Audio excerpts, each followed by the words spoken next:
Hello there! Everyone Hi. decided to not say hello. But she's also here, she's just slightly ill. Slightly ill and I'm quite sluggish. Yes.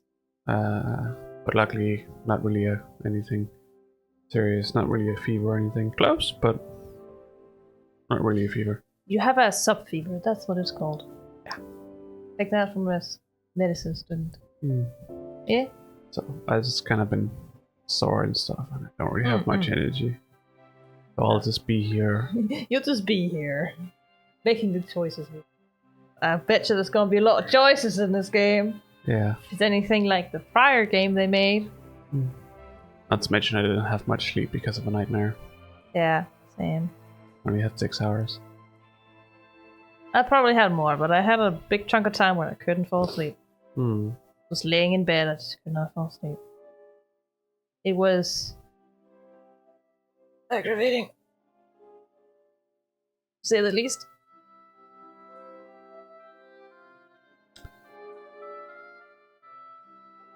What's up? No, I think I'm just gonna keep that to myself. Okay. That's probably for the best. Not say it on stream. Sure. If you think that. Yeah. It'll be quite triggering. I suppose. I don't know what it is, so. No. I'll tell you afterwards. But this is a demo of the game that will come out next year at some point. Is it? Yes. Okay. I thought this was the full game. God. Stop! No, this is only the demo, but it's a pretty long demo. At least from what you found out. Yeah, it seems to be the first chapter and a bit of the second chapter. Yeah, like the intro. There's usually always like an intro thing happening with every like they called it steps in the prior game. Which is basically a chapter. It's like you start out with being a child, and then you get a bit of the teenage. Yeah, you get like early teenager, and then late teenager, and then usually adulthood is the last one you have. This one is put into, as far as I could read, child, teenage, adult, and fully grown. Yeah, I mean, adult could also be late teenager. In the prior game, it was like when you're basically done with high school, you had to choose for yourself. That's when that third step was. And then the fourth step was sometime after that. Who knows? They don't specify the ages much, so not one. But yeah, Chiyoko here really wanted to play it. Yeah, because I played the prior game, it was great. So it's a great game. That's why we're playing this one. Yes. And I've heard good things about this demo. Otherwise, I didn't really have any good examples of what we could play. Today. We wanted to wait with the new, like, let's play before the New Year's, so yeah. We kind of just had this one, and then we have a stream for New Year's, and then we're starting up Silent Hill 2 on Wednesday. Spooky scary.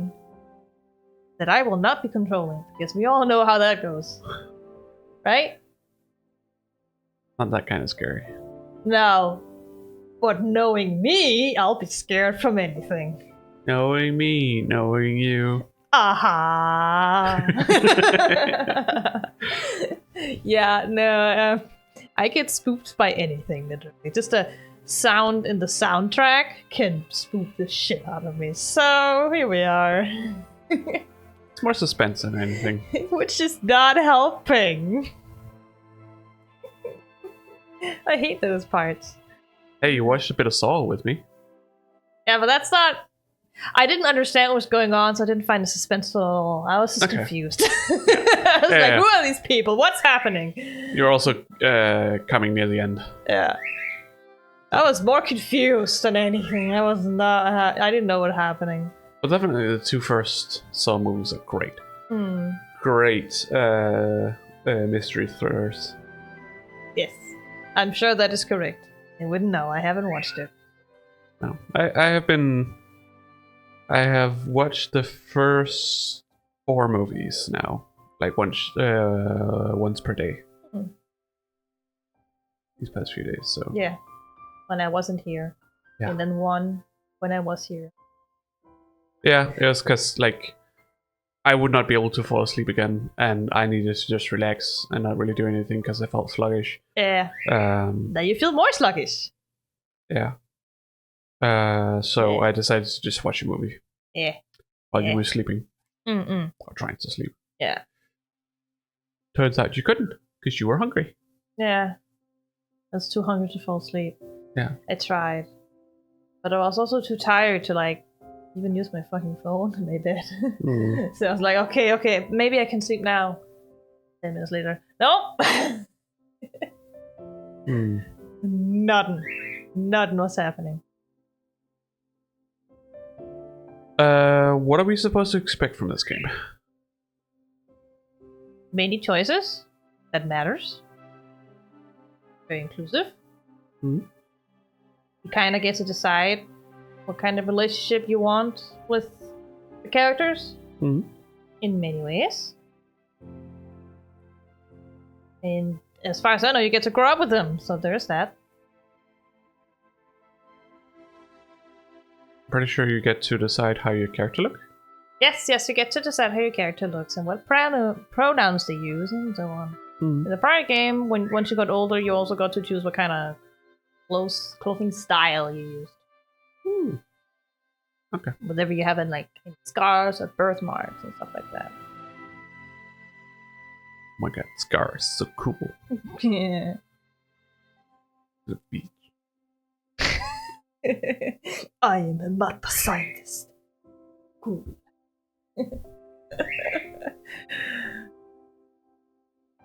That's because you're not in the game. Nope. In the game we go. Yeah. There we go. Oh, hang on. There we go. Get Don't that worry. to It just needs to see things, okay? GB patch. Yeah, I don't know. What does that mean? I don't know. Great Britain patch? I was about to say the same, or gigabyte patch. I don't know. It looks kind of like a patch, but also kind of like a chip. I don't know. Or as my father used to say, kriminalpolitiet.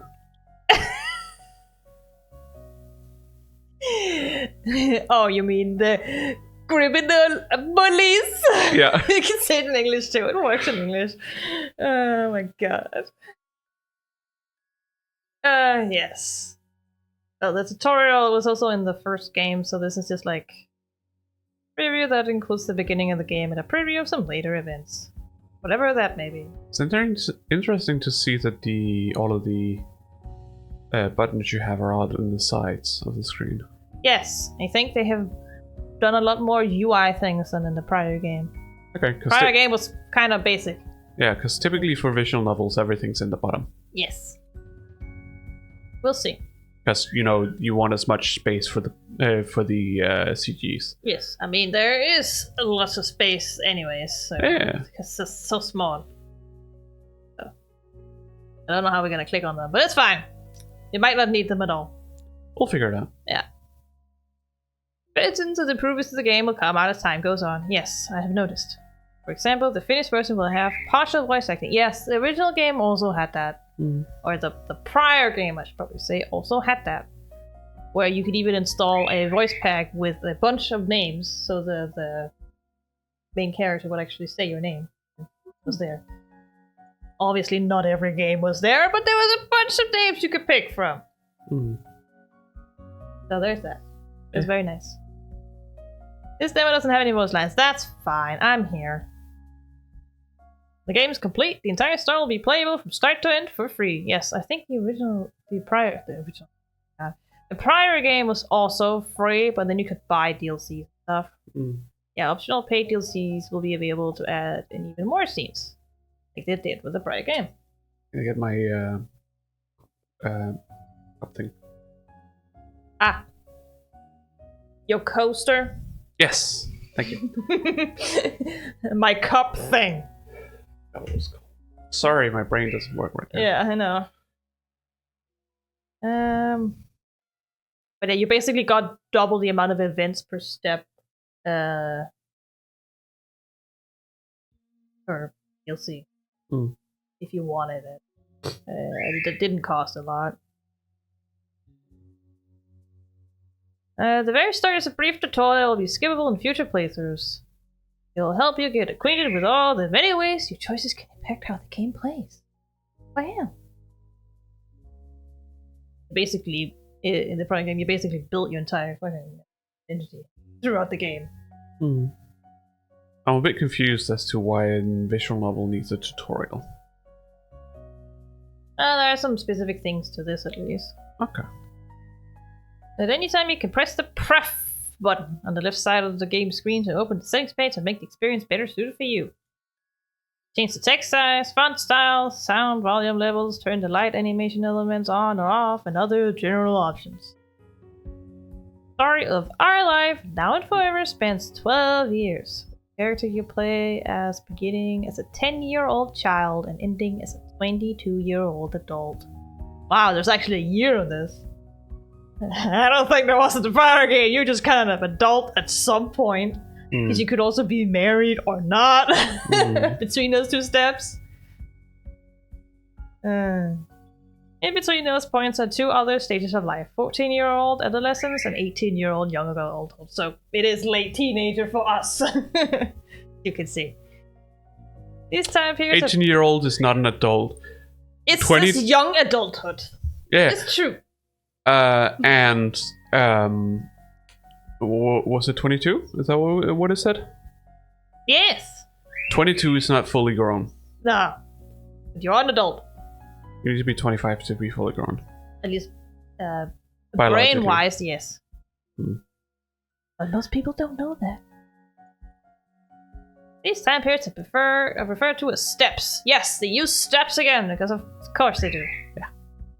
The step contains scenes from childhood and a brief look into adolescence. So step 1 and step 2. You'll be able to determine almost everything about the playable character: name, appearance, personality, pronouns, skills, weaknesses, how they act, what they feel, and more. All of those details can change as you grow up over the course of the game. However, they won't be forgotten. Yeah, that's also something I noticed in the prior games. Like, sometimes what, like, chronological order you took the events in could actually impact, like, small fluff bits in other events, even within the same step. So that was kind of interesting. I learned that.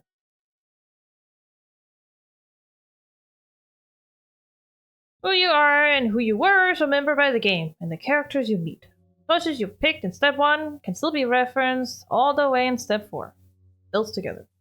Goal of our lives to let you truly live your own unique life in the quaint mountain town of Golden Grove. Yes! I love to see that they've kept the same naming conventions as in the first game. The like main character you could bond with in the prior game was called Cove Holden. Beautiful. He liked the sea, and so did his father, so he was called Cove. Yeah. There you go. Amazing. But there are also two lead characters who will grow up alongside your own MC.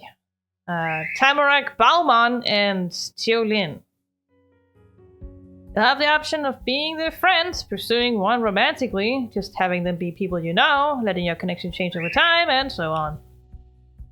Your relationship is customizable and progresses at whatever rate you want it to. If you wanted to. Though there are a couple of levels of what you could do. Yeah, when you're a child, you can't say you love someone, because the child doesn't know when they love someone. I love you! Yeah, they might have a little childhood crush, but other than that, you can't say you love him. I had a girlfriend when I was like 5 or 6. Yeah, but did you truly love them? Romantically? Considering how long after she broke up with me I actually kept thinking about her. Romantically? I don't know. I think you just, loved her as a platonic friend very deeply, maybe. But that's different in this game, at least. I kept thinking about how she would be mine one day. Yeah. That's kind of common in children, honestly. Okay. Tamarack is a little girl with she/her pronouns when you meet her. She always identifies as a woman who uses she/her pronouns. Qiu begins the story as a little boy who has he/him pronouns, but questions their gender. Yeah, I read this at some point. As the year goes by, she will ultimately come out as gender fluid. Qiu's pronouns are only they/them in step 2. They use he/they in steps 3 and 4. Our life, now and forever, doesn't include the option to romance a strictly male-identifying character. But we do have another game. In case you want to date a guy, you've got Our Life Beginnings and Always, if that's your preference, because there's only one type of person. And that's a he/him. But you can still be any pronoun you prefer, so that doesn't matter. I wish you could date a himbo. I like himbos. You want to date Cove's father? His name's Jeffrey, by the way. I figured that out like way too late. Yeah. Jeffrey Holden. They just call him Jeff. That's pretty common. Yeah. I would say that you would have no chance considering who his ex-partner was, but they're not together, so I don't know. I think you'd find her very pretty. Plus, she lives in Nevada, according to the game. If school days have taught me anything, anyone's up for game. True. I don't think you would go for the characters' moms. They're clearly in love with each other. Very much. Anyways. There'll be other characters to interact with and befriend besides Tamarack and Qiu. Though those two are the main focal points. Yes. How well you get along with other kids, your teachers, your mom, and so on is still in your control. Or in the other games, example, moms. You have 2 moms. That was basics mentioned. The tutorial will move on to a new screen now to explain another major gameplay element. It is to create our character. First thing you'll do is design the appearance and basic details of your character. Be able to select the first name, last name, add a nickname. You can also give your MC their general size, choose their dominant hand, and so on. The gender of the MC is customizable. Well, that will be addressed more later. Yeah, you could choose between a couple of presets, but you can also customize Yes. your pronouns. Yes. It can be have it be whatever you want. Yes. In the prior game, I think you can only choose between like she, her, he, him, and they, them. You can mix them. At least they had a they, them. That's some of the games don't have that at all. Yeah. It's the same here, but you also have the possibility of putting in your own. In parts of this section are all the many ways you can edit the appearance of your character. Cute dress-up doll. Yeah, that's always how, like, it's always like a cute little dress-up doll that's your character. Because you don't really see it in the rest of the game. Yes. Change every aspect of the doll, from the shape of the head and eyes, to the hairstyle, to the coloring of each element, to what they wear.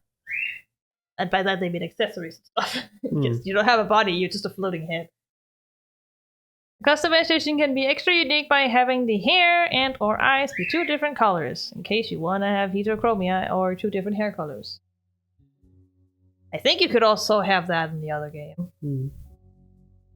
Taking the exact tint of the colors, flipping the direction of different elements, and more. There's even one special tint that allows you to exactly match the hair and or eye color of your biological mom in the story, in case you want it to look exactly like mama. Or you can stick to preset options if you're happy with them and want to get through the customization faster. Who do they think we are? We've played enough MMOs. We know how it goes. You can randomize it if you want to do that. But you choose to be referenced in the script and the icon. Yes, that also happened in the prior game. I usually went with like silver gray eyes, and that was mentioned a lot in the prior game.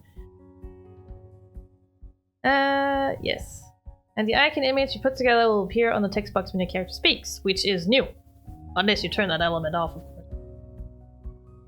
The game has a first-person perspective, so you don't see your MC standing alongside the non-playable characters in the normal character sprite style. It's just this cute little doll here. Yeah. First round of deciding, we'll set some important basics like eye color and skin tone that will never change for the rest of the story because that's how biology works. But almost everything else can be altered eventually because fashion. And who knows, maybe you change gender. Look at the option to use this screen to recustomize your MC significantly at the start of each new step. Be able to change your first name, nickname, pronouns, hairstyle, what they wear, add scars, etc. if you want. Alongside with the major re-customization sections at the start of the steps multiple times during each step, you'll also be able to alter just the clothes of your MC. That is new.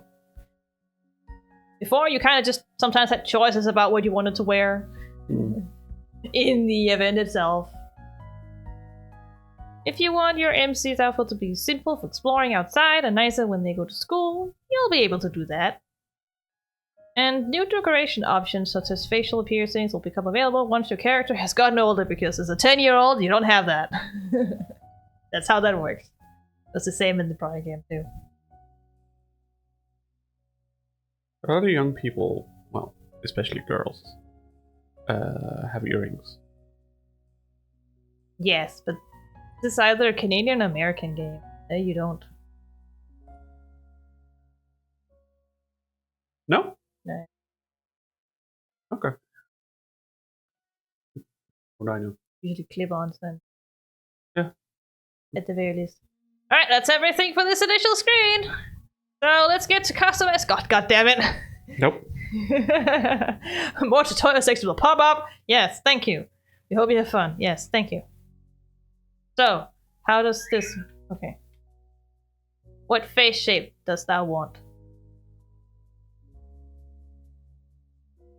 I don't know. You want to see them all first?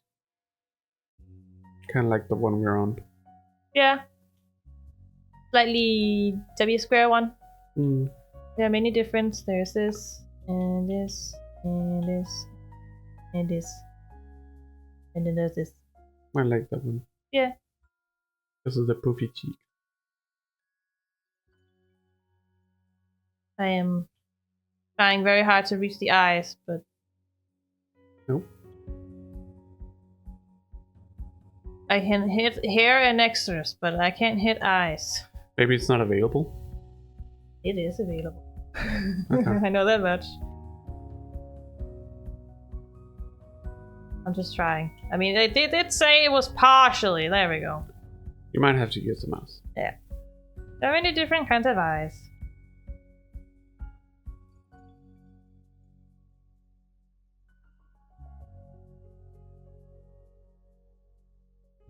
Want to be mischievous? You'd be like,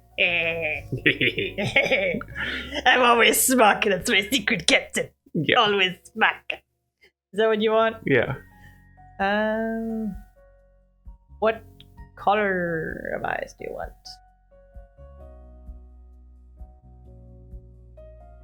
And do you want heterochromia on the character? Ah, fuck that. That's what I do in fantasy games. Yes, true. Amber? That's an orange. Oh, orange. This one? Yeah. This one? Yeah. Alright, let's go to hair. So it's divided like it was in the other game. I need to... There. It's divided into front hair and then back hair, so to speak. Like the frontal stuff. Get first. Back hair afterwards. What are you, from Austria? What do you mean? Oh, the braids. Oh, this one? Yeah. Don't make fun. Ah, yes, can't see the eyes at all. Yeah. But yeah, there are many different kinds of like frontal hair. And in that sense, it's also very inclusive kinds of styles. That's what you would want. I want a mohawk. I don't have one. What? You're a child. Why would you have that as a child? I'm confused. There's apparently a choice for side cuts. Yes. Many children have side cuts. Yeah. Huh. That's weird. Alright. But yes, these were the front hairs. Anything that was speaking to you? Can we be bald? No. Boring. You cannot be bald. Sorry if you have cancer. You just want to have short hair? Yeah. Like that? Yeah. Yeah. I like that. It's like your hair. Yeah. I don't know, I like that hairstyle. What hair color does thou want? I don't like the green. Yeah. You don't want pink? Doesn't matter. No.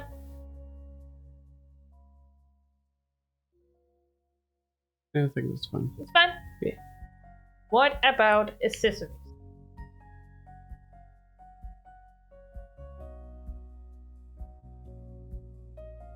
Choose how you want your neck to be on your clothes. Hmm. Anything that speaks for you there? It's a sailor outfit. I mean, it's a school uniform. Thank you very much. Yeah. I like it. But it is called a sailor school, yes. So this sailor clothes. You want that on? Sure. There you go. Smug little child. Oh, it actually reminds me of what was his name again? From Spy Family. Damien? Yeah, Damien. Oh. He's not really smug though. He's a tsundere. That's the difference. He tries to play smug. Yeah, but he is head over heels for Anya. He doesn't even realize it. No. At certain points in the story, you may want to dress your character in special clothing that reflects their cultural heritage. But there is no such thing in the demo, but you can still look at what's available. If you want that. If there's anything. Not that we have anything that is cultural heritage for us. Not really. No. But if you want to embrace another culture, go ahead. I think the closest would probably be this. Yes. The closest to any, like, traditional cultural heritage clothes we have is for, like, folk dances. Yeah. That is the closest you get, and we never wear it. Yep. Ever. So if you want that, we can have that. Then you have your scarves or hoodies and stuff. I think for when you're outside. Anything that speaks to you?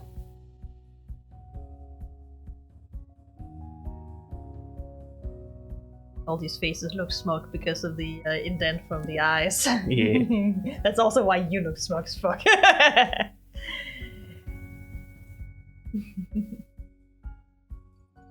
They're both scarves and jackets and winter coats.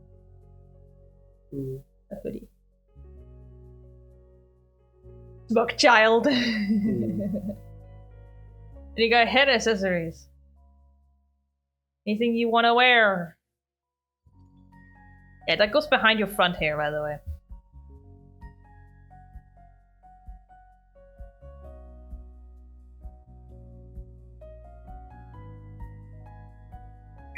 You have glasses on? You look so, like, normal with the round glasses because they're covering the smugness. And then when you go down to the one underneath, and you just, like, look done with shit on that one. Get earrings? What does that want to wear?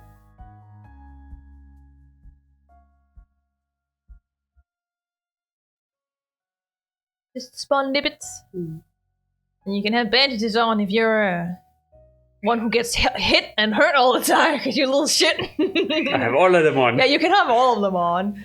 There was something about that in the prior game about like if you had one bandage on your hand or one on another place or both of them on. And if you put both of them on, they would like comment on how clumsy you were. That you had two bandages on at the same time. No, we're too fancy for that. Okay, extras. Whatever that is. Scars. You have any scars? Birthmarks? You got any birthmarks? I mean, we don't really have any. These are more for people who have, you know.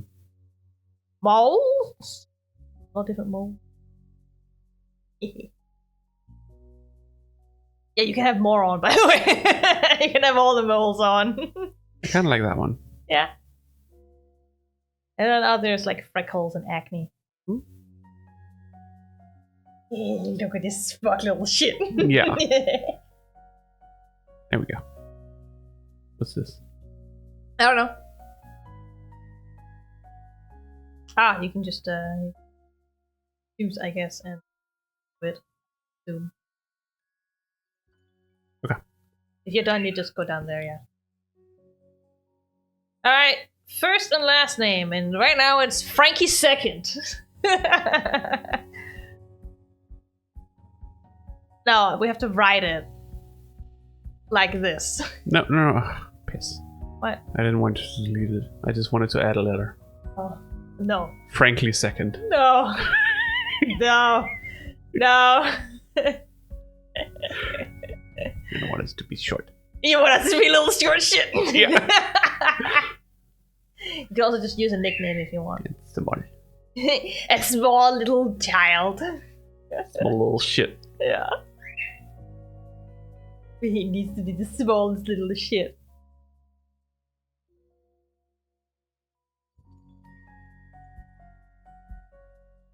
Does that want the name to be? I don't know. I have no idea. That was hard. I chose from among the list in the prior game. I just looked through all of them and was like, this one is the prettiest one, I'll take that. Do we have a list here? No. These were lists of names that were voiced. Since there are no voices in this game, there obviously wouldn't be lists.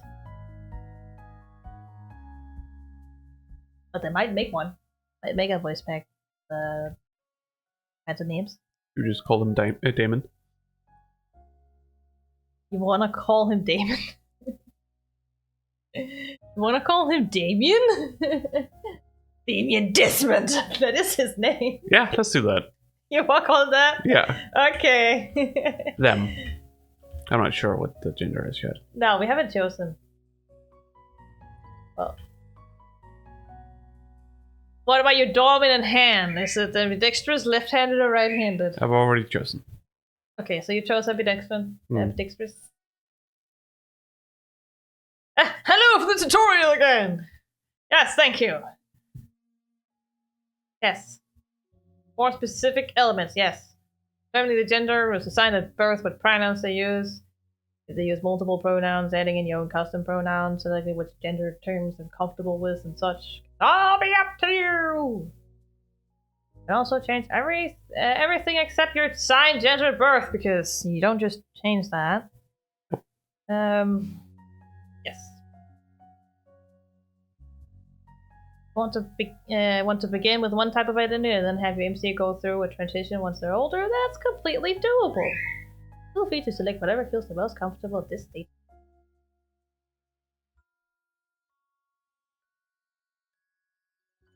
You wanna have them transition? Is that your dream, or do you just want a little shit right now? Possibly, maybe. We'll see. Alright! What honorific do you want? Sir! I want you to call me Sir! Yeah. Oh, piss. You pressed the save button. No, I pressed right click. Oh, that opened the save. Okay. How would you like people to refer to you? Masculine leaning, feminine, or neutral? Now you've got your own character, but you'll be able to influence the appearance of your biological mother. Oh damn, oh no. He has red hair. Just 3 hair textures and skin tones. You can have a look as similar or as different from your MC as you like.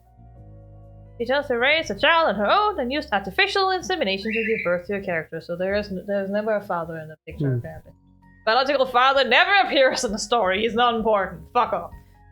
If your character happens to look nothing like their mom, it can be assumed that they take after the off-screen father that is not in this game. Because we don't know how he looks. You also get to choose what term your character refers to her by. Currently, it must be a title in order to make sense in the script. If you enter in her first name, the phrasing won't make sense. Well, that's okay. The wheels of the game may be suited for calling her by a name as the title. You'll also be able to change the title you use for her to start at every step. Skin tone and hair texture will remain consistent because that's how biology works. Hello, Cake! Hi! I'm tired. Yeah, that's how you're doing. I'm doing okay. I'm just tired because I'm also tired, I guess. But I've been cleaning the entire apartment for some hours, and it tires me out very much. Yeah, we were supposed to have some friends over to play board games. Yeah, but then you got slightly ill. Yeah. And then we had to cancel. It was for the best. Yeah. It'll have to be after Hector comes back from Spain. You wanna call him Ma? Yeah. Ma!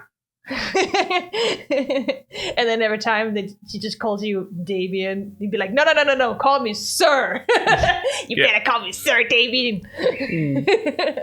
It's great that you're good. It's great that you're good. Yeah. It's good to be good. At the very least. We love that. What hair color and skin color? I think this is fine. It's fine. Yeah. And you have to choose a sticker! Your interface display style, okay. First, there's your sticker. A sticker is just a charming little image that appears in certain screen graphics such as the choice menus and, more importantly, save files! Cool. For step 2, not sure if you want to romantically pursue. I'm just gonna skip this. Kinda know how the game works. Choose a sticker!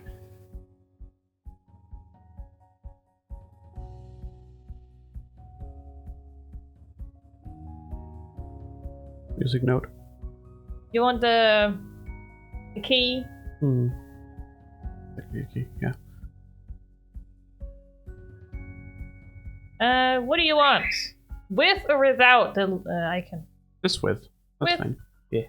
So, you can also have visual style or comic book layout. What does that want? I don't know. This one, I think it pops up with the characters R. That could possibly be And better? this one, it's just, you know, at the bottom. I don't know. You choose. I don't care. We'll just go with this. Yeah. Alright! We're in the game! Finally! It looked like fall in Golden Grove. More than any place you'd seen before. It could be in one of your old picture books to show little kids what autumn was supposed to be. Oh my god, they spelled autumn right. Good for them. There weren't any green trees or bushes, but there weren't just bare branches yet. It was almost the same as normal. All that had changed were the colors. Red, orange, and yellow, brown, all them good autumn colors. Yeah, in the prior game it was just summer, so you never really had school because it was always summer vacation. Even the blue of the sky high above your head seemed different than it did in summer. It wasn't as bright either, as though it had gotten tired of sparkling by this late in the year, or like it was even further away from you now than you were in the first place.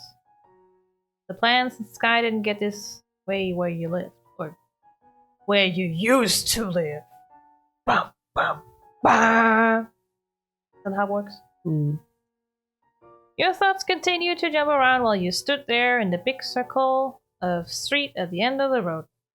Pretty sure it's supposed to say off the street, but whatever. It was a weird path to you. It couldn't take you ahead or to the sides or anywhere else because it was a goddamn circle.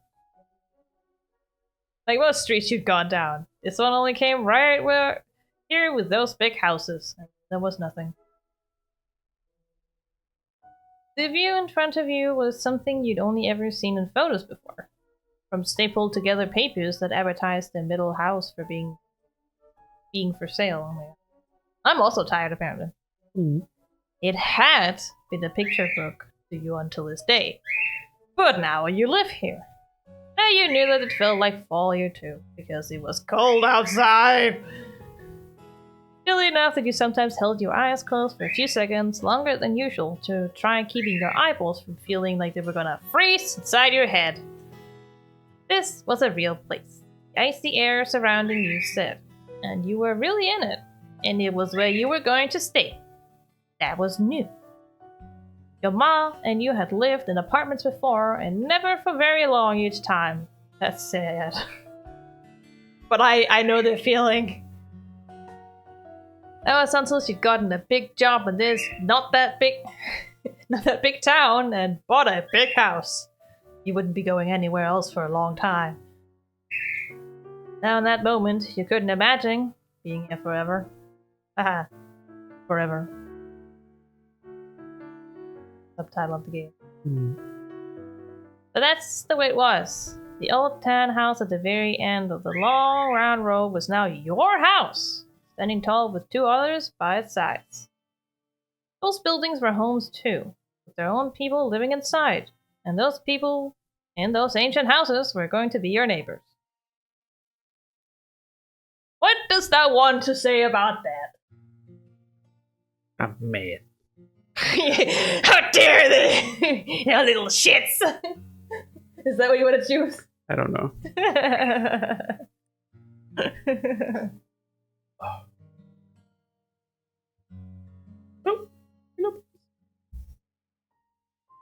Somebody wants squitches. What squitches? Pearls, what squitches? Very demanding, but she wants squitches.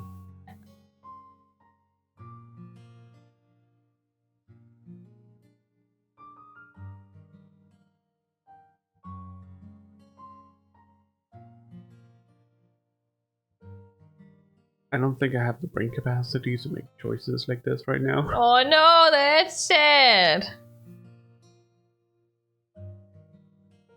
A bit overwhelming. I mean, it's overwhelming for me too. I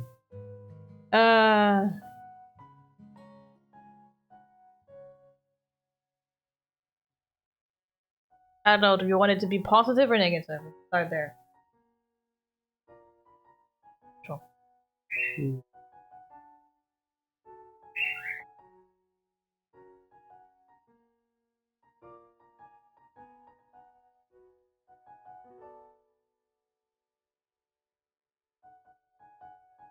That's that one.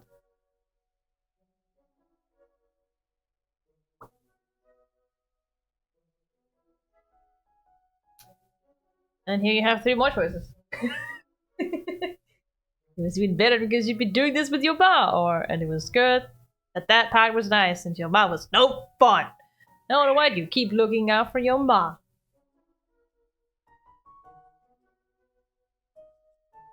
Yeah.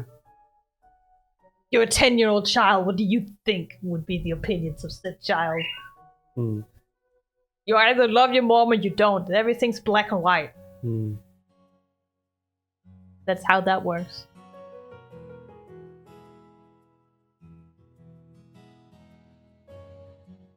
Do you love your ma or do you not love your ma? Sure. You love your ma? Someone had to make sure she was okay. That was me! Look. Damien! Come on over and take a look. Oh, that was your boss voice, and she didn't say sir! How dare she! You hadn't noticed she'd gotten so far. You wasted no time catching up in order to reunite with her. Off the cul-de-sac road and cutting across lines of grass and sidewalk, you reached the picket fence your ma had called from. It was unlocked. Unlike the other houses, in front of yours was a tiny grey stone walkway that led up to a couple little steps, and those steps led to the door. Oh, Jesus. You walked along the private path, making sure each foot landed squarely on a rock and not one of the dirt cracks in between. Because that's what children do. Until you arrived at the end of the line. And you hopped up the tiny stairs to join your mom. And there you was, standing at the edge of the porch, arms folded and waiting. Must have been moving around before, because the shiny opal earrings she had on were twisting from side to side a little bit. You knew they were real opal stones because she told you, and apparently what Ma says is the truth. When she first got them, she also told you a long time ago that her normal name was Ma. Oh, name, not Ma, was Opal. Oh my god. It was Ma, not Opal. What? I got very confused. Her clothes were the colors of a cloudy day after rain had already come and gone. The kind of day that could be cold and bad, or really relaxing and comfy. It depended. You wondered which way she looked at it from. You didn't know. You don't understand adults. The rest of her, though, was so much more bold, especially the matching purpley cranberryness of both her hair and eyes. Weren't a lot of things out in the world with that color that could feel gloomy. Ma smiled at you. It made you feel as soft and warm on the inside as your ma was on the outside. Is she single? I would assume so. Is she baptized? I don't know. I don't know what relation they have. I don't think it matters here. Why do you ask if she's baptized? It's a joke from Les Snow. Okay. It's like often when like chat members and such talk about someone they know, like either their partner, their mom, their dad, sister, whatever. Mm-hmm. They're always like, "Are they single? Are they baptized?" I don't know if she's baptized, okay? But she's most likely single because, you know, she's out of artificial insemination. Kind of speaks for itself, doesn't it? What do you think? It's a pretty place, huh? I've seen worse junk. Stare at her blankly. Huh? It stinks! You can either say that bluntly or jokingly. You want to be a real child? I think better places.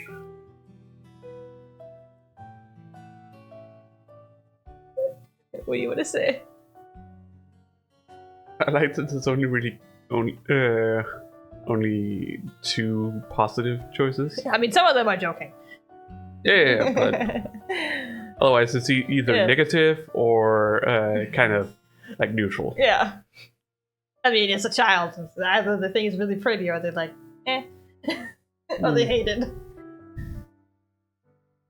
Not much nuance to that. You don't know? No. Do you not like the house? Look at it.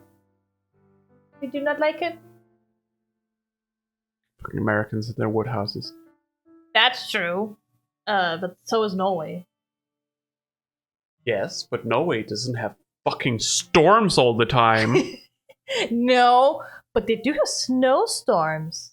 So they don't tear down the houses all the time. No, they also like build on like edges that are elevated a little bit, so that the snow shouldn't take the entire house with it. It ever fall. Good. Seeing the keyword here. No, America builds weak houses even though they know that they're not going to hold up. Yes. Yes, they do. Makes no sense.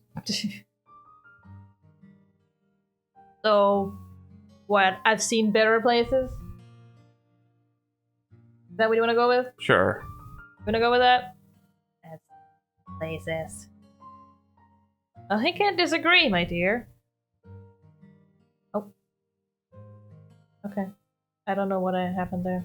I think I pressed on the lock. The mouse is on the lock. There we go. Her mouth stayed in the shape of a smile, but her eyes and eyebrows changed, bending in a way that made it seem like she wasn't really smiling. Or it was some other kind of smile. She put a hand on one of the white-painted pole things that kept the porch roof falling down. What a way to explain that. Her fingers moved along it. Won't be too much longer. The real estate agent should be here to hand over the keys in a couple of hours or so. Then it'll be fit. I can't. Apparently. Then it'll be official. We'll be the newest residents of Golden Grove. Shifted away from one foot to the other. It was a big deal to your ma. Her whole life was changing too. You hoped it wouldn't be a mistake. Didn't want your ma to be sad. Well, you've seen the yard and the outside. You don't have to wait here the entire time. How about you go look around the rest of the neighborhood and meet those characters? She bent down, placing her hands on her knees in order to speak directly to you on the same level. It's a safe town, especially in this area. You'll be able to play freely around here. Do not diminish me. Do not diminish me, woman! Just the neighborhood? That wasn't exciting. You wanted to go everywhere! You turned your face away from her in defiance. Please, you weren't a baby. What could possibly go wrong? There are some examples, I guess. I think this one's good. I didn't even read what that was. What it said. It was the one with I'm not a baby. Okay. Forget already. I went back to her normal way of standing, with her head up high and arms folded. That's the spirit. Enjoy yourself. Just don't stray into any other streets today. Tell you what to do.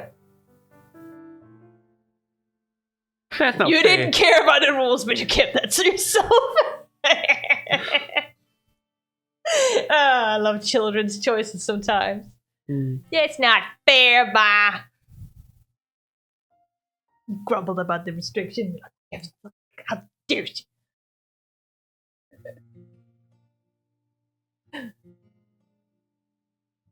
Anything that speaks to you? For this, yes, ma. What? First one. Yes, ma. Yeah. This one. Thank you. I trust you. You really shouldn't. For that, you flipped around, bounded down the steps, and went back towards the sidewalk, ready to explore! Yay! Step 1! Prologue. Uruguay. Wow! You can't tell me what to do! Explodes. Yeah, exactly. We made the littlest shits of all when we made this character. Yeah. So I guess we're going with that. Your shoes really squished into the dirt part when you crossed from where you were down to the solid road. Pretty shoes. You smell the grass and rain-softened ground, crisp, though somehow also kind of musty, hung in the air, bringing a whole new year of school with it. You were going to be a 5th grader. Oh my god! It would be completely different from being a 4th grader, and not just because you'd be attending a new school. You'd be in the highest grade of the place. Oh my god, seniority. Yeah. We'll be seniors. Maybe that was why your mom was so sure you could do this by yourself. You were growing up. You're 10. It's fine. It felt good knowing there was more and more out there that you'd be able to explore on your own. Then, before you took one more step, there was a faint tap against your shoulder. It was barely stronger than the wind, but it was definitely something. And it was completely out of nowhere. I'd be fucking scared shitless. The Pearls, she's tired on one foot. You screamed, or it was a ghost, you deduced. Or you just rubbed your shoulder and be like, that was weird. Somebody said my friend request on Facebook. Somebody goes.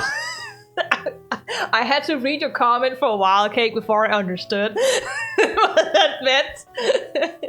We don't see that often in Denmark, so I'm confused. They do happen, but not as often. You're sitting there smiling too. You got it too? Yeah. Well, hey, nice van. Free candy. Yeah. Wanna get some candy, kid?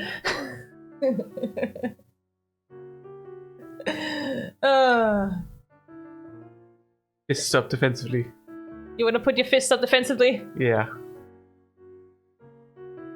Nothing was Free gonna... Fortnite skins! Yeah. Yeah, it do be like that. It's not even candy. It's Fortnite skins now, innit? Nothing or was... Roblox money or whatever. Yeah. True that. Nothing was gonna get at you and you'd be ready even if it tried! Rapidly, you ping-ponged your gaze from left to right, trying to get a glimpse of the pokey perpetrator. No one was there. The neighborhood was empty. Except for you. Ghosts. I mean, there was one that said it was ghosts you deduced. You would have settled on it being a mystery forever if you hadn't noticed there was a thing left behind from the encounter. Sitting there in between the muddy brown blades of grass was something new. Oh my god, it's a paper plane! What? Oh, the Twilight Zone sound. I forget how it sounds. I probably know the sound, but I can't produce it in my head. I forget how it is. I forget. You gonna poop? Yeah, she pooped. A paper airplane? What the fuck? Who would throw this at a stranger, and why would they disappear after doing so?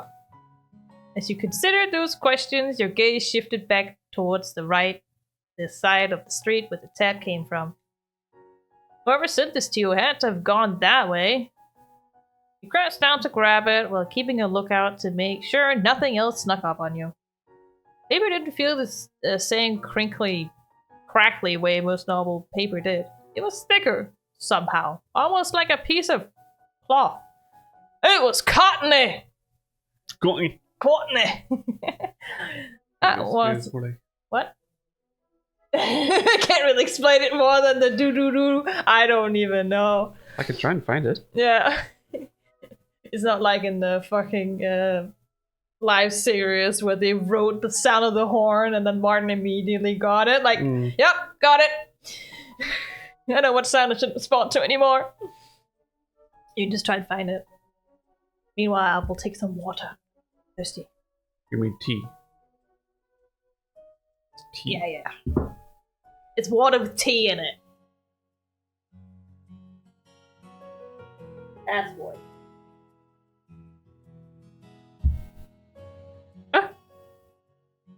Sorry. No. Fuck off. Stupid YouTube ads. It was like it was an ad. It was. Oh. Now I know the song. Yeah. More Cool. of a melody, but... Yes. I get it now. It's water with tea in it. It's tea. It's tea. I mean, I would call it diluted then. Diluted tea. Because it's cold brewed, but yes, it's cold brewed tea. Did I miss some kind of conversation you two had? No, that's because you said it was tea, and I said it was water with tea in it. And then Cake responded, it's water with tea in it. That's just tea. It's just tea. It was part of your conversation. Okay. The tea needs to go to the gym. So I can become strong tea. It just needs to stand longer in the fridge. Yeah. Oh my god. It's just weak tea. Yeah, it is just weak tea. It hasn't been long enough in the fridge. Sadly. But I wanted it. Yeah. Yeah, don't really have much else to drink right now. No. I mean, we have bottled water. Yeah, but it's not even cold. Nope. So, That wasn't the only part that stood out. The page was a tan color with dark brown lines. Not white and blue or white and black or something regular. Enough in the what in the fridge? No, the thing that where you put the stuff for the cold. Or refrigerator. It's compared to where you come from. I mean, I know you're from Netherlands, so I don't know what word to use. Køleskab. The cooler. That is not a freezer. I know what a fridge is. We were kind of doubting that. Just slightly. Fuck you, I know what a fridge is. I also know what tea is. No. As long as you don't say chai tea, then it's fine. Don't say that. That's just weird. That's just tea. That doesn't make sense.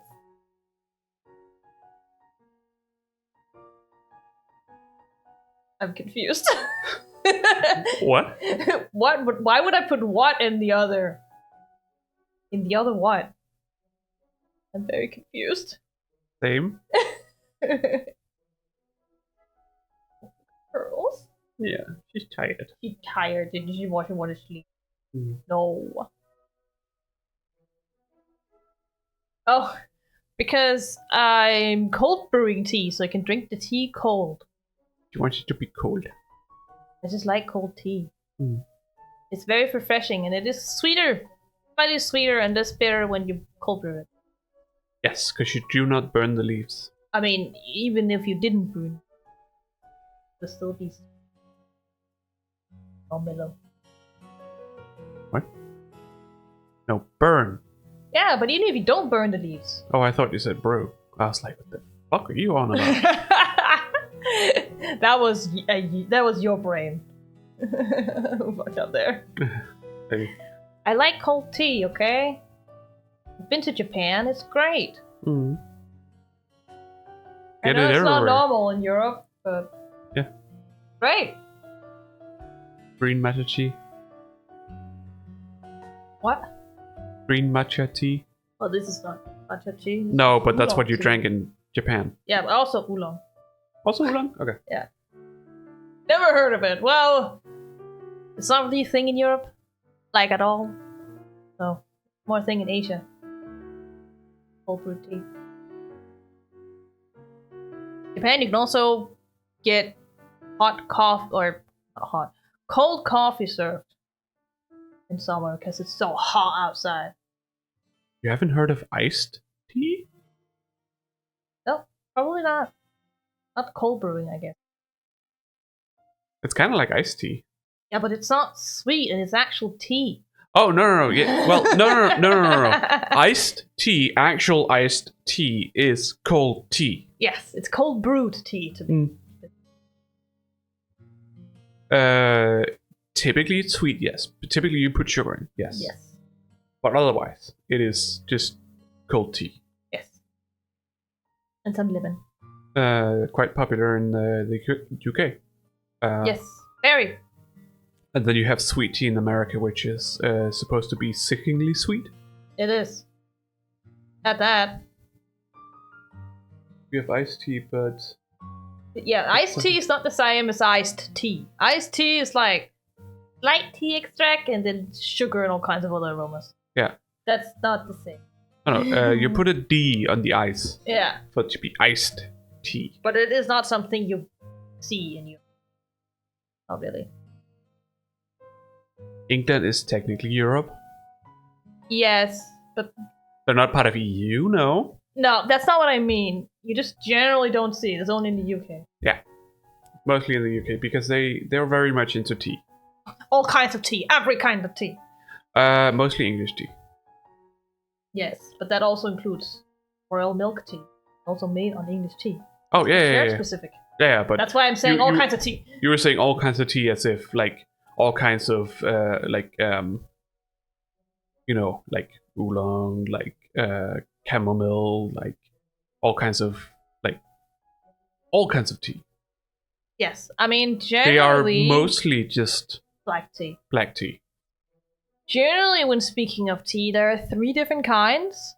Black tea, green tea, and then there's oolong, which is in the middle. Hmm. And that's the tea! Yes! Then you've got all the outliers like chamomile, which is probably more like a green tea because it's not oxidized. Yeah. There's a difference between green tea and black tea is whether it's oxidized or not. And oolong is semi-oxidized. Yeah. I know. I have a kind of oolong tea. I couldn't get exactly what you wanted. No. This is close to an oolong tea. Yeah. I mean, I suppose that makes sense. I got it from an Asian store. Yes. I mean, it is a kind of oolong because it is semi-oxidized. You can taste that. It tastes nothing like black tea because black tea is bitter as fuck. Yeah. And it tastes nothing like green tea. It's not full like green tea, so. But you wanted matcha. Yeah, because cold matcha tea is the best shit ever. But they didn't sell it. No, you have to get the real expensive shit too. Yeah. No, that doesn't work like that. And typically you get it as a powder. Yeah, because you have to prepare it with the whisk and everything. They do that in Japan. Pretty incredible to see. It is. But yes, that's the tea. Now you know you can cold brew tea. That's great. It's also the 20th letter of the alphabet. T. It's the letter T. Wow. You didn't get that before I got it, I guess? No. No, okay. Brain not functioning. Yeah, your brain's like, wait, what is the 20th letter again? Yes, there are many types of tea. And according to one childhood cartoon, it's also a number.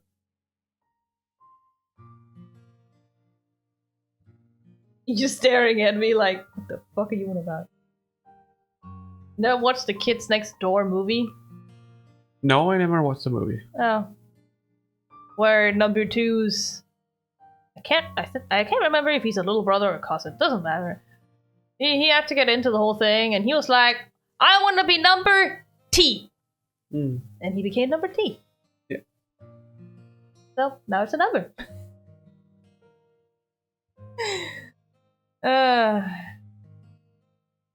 More questions to add to the confusion. Where would paper like that have come from? It's so weird. You turned the paper airplane around in your hands and squinted your eyes keenly. There were pencil markings on the other side. People had scribbles, or maybe even letters. That was enough of a sign to undo the shape someone had put together.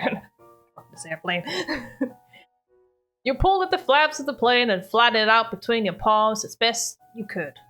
It was true. The paper airplane had a message.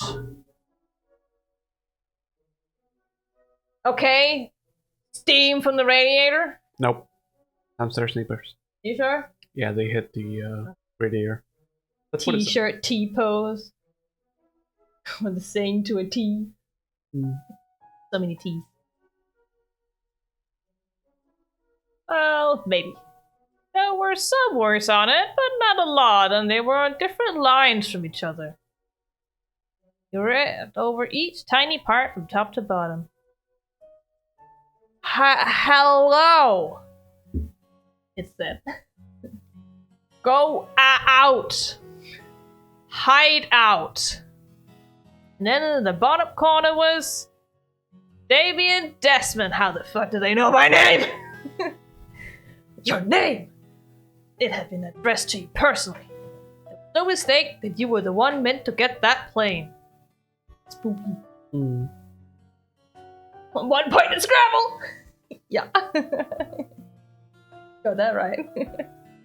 You scrunched up your face, a person wrote stuff on a piece of paper, turned it into an paper airplane, threw it at another person, and the message they sent was that?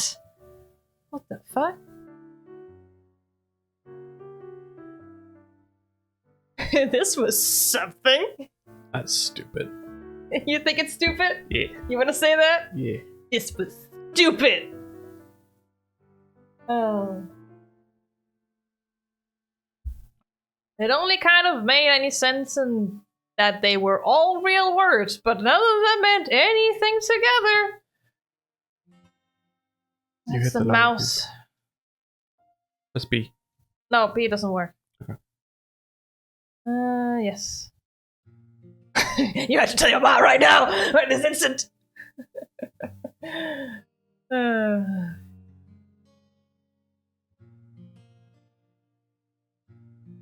I don't know. Oh no, you don't know? You don't want to go exploring more? I suppose. You want to get to the bottom of this? Who is this stupid person? Is that what we're gonna go with? Sure. That Someone or something had to have sent this to you. You weren't going to stop until you found out who and why. As the parts where the light shone through the clouds and the parts where it got darker, you began your investigation by heading in the same direction the paper had hid you from. The half circle of houses was out of sight by the time the normal sidewalk ended, and it really ended. Instead of connecting to another street with homes or stores, there was the car road behind you and a bunch of trees and plain ground in front. Going down the road would have to bring you to the rest of the town eventually. But you were sure that would be straying too far, like your mom warned against. That was okay. You had other options. Bending in between the dark trunks and bright leaves were two lines stamped out through the grass. They went in opposite directions. It was a crossroads. We're gonna get murdered. It's not that kind of game, okay? One led more towards where the neighborhood was, but back further, right on the edge of where the forest started. The other went completely into the trees, a walking path for the people who lived there. You stood there at the start of this turning point in the woods, in your life, feet poised to move over the stirring thicket floor. Stanley went through the door in his ride. Oh no. Yes. Yes. You want to be confident?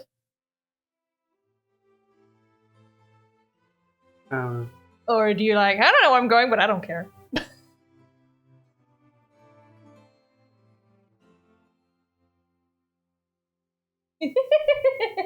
I poked her. Oh, that's funny. Yeah. Let's just. She wanted to stretch, but she didn't for some reason. She got distracted by your hand. What choice do you want?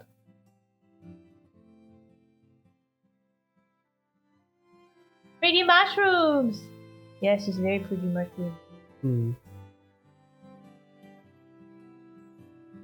Don't even know if you can eat them. Some of them probably. I wouldn't try it, especially not when you're a 10-year-old kid and don't know when to stop.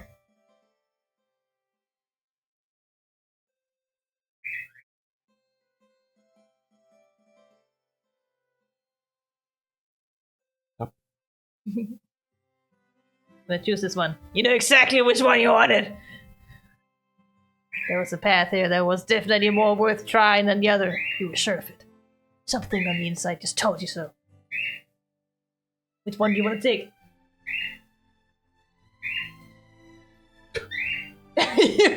You can eat them all, some only once. True, true. Very true. Technically, there's nothing you can't eat. That's true. Just maybe you can only eat it once. Yeah. Okay, you wanna go on the walking path on the left or along the tree line to your right?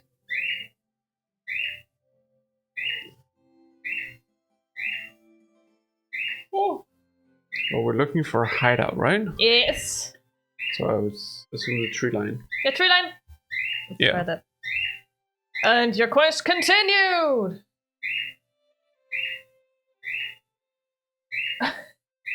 I mean, you need to prepare it so that you can swallow it. But other than that, you can eat it. All materials can be prepared in such a way that you can eat it. It might not be very healthy, and it might Or cut all the way comfortable. through. Yeah. Like any metal, even metal dust will cut through your entire fucking esophagus. But that's the point. You can still eat it. You'll just die. The path ended up being kind of a trick. You ran out of dirt to walk on after only a minute or two, and it became plain grass everywhere. Oh no. Luckily, you only had to keep following the curved bend of brush and tree trunks that separated the forest from not the forest to know you were going where you had planned to go. Okay. Then, as you strolled even further, something came into view. You almost didn't notice it at first. Okay, Apollo. He's just. Apollo is very happy right now. It's because Pearls is there. Oh, she's sitting on the cage, that's why. What about a Macmore? I mean... It won't kill you immediately. No, it'll just burn right through you. Yeah. But you're still eating it, I guess. Mm. The definition of eating is a little bit vague.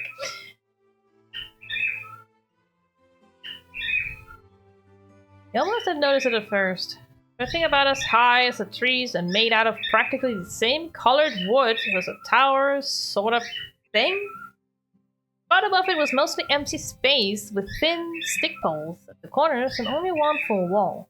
There were little fake rocks stuck to the boards, the wall side, probably for people to climb on. Above was an actual floor with a slanty roof and railings around. Some ropes dangled off in multiple places. My own brain! Ah! You can eat your brain. Technically, the system for managing your heart rhythm and such is your brainstem, not the rest of your brain. So you can eat the rest of your brain. You obviously lose functionality, but you'll still be alive.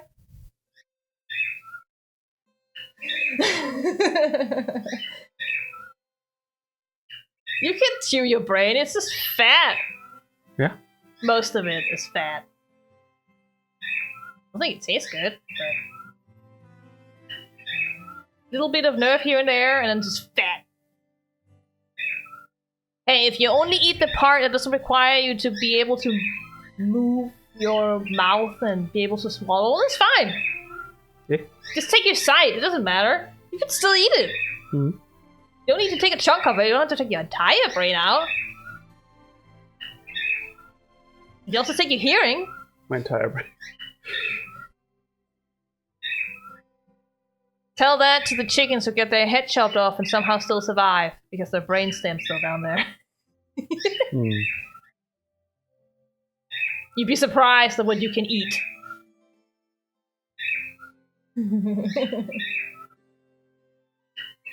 That was very heavy. Above was it? No, I already read this. The thought came to you that it had the same feeling as a tree house, except not in a tree. Definitely wasn't a real house. You might have found a local playground. I think someone's trying to be cross. What? They're just playing devil's advocate. Yeah. Actually, no, I'm playing devil's advocate. Maybe they can't eat, but they can survive without a brain. That's all we needed. That was the argument. Mm.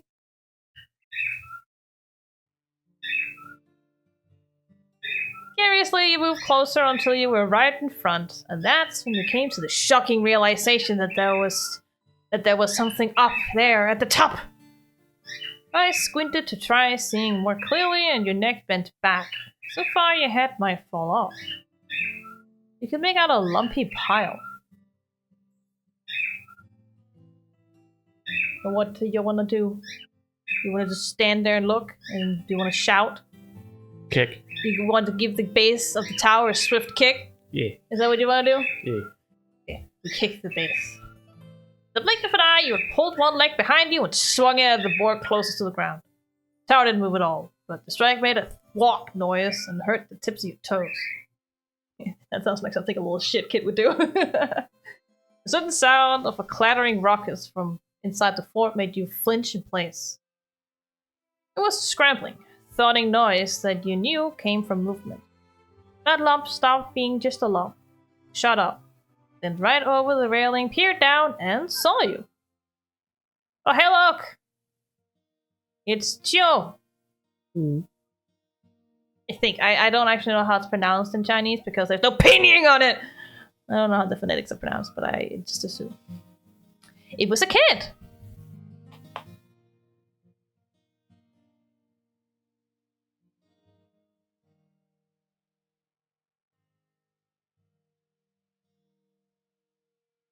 What is your opinion of this person? At first glance. There's not the choice I want. What? The choice I want is not there. Well, you have to choose one of them. Hmm. What did you want to choose? Yes. Use gun! Shoot them. Escalated quickly. I wanted to criticize them. That's not an option. No. It is not.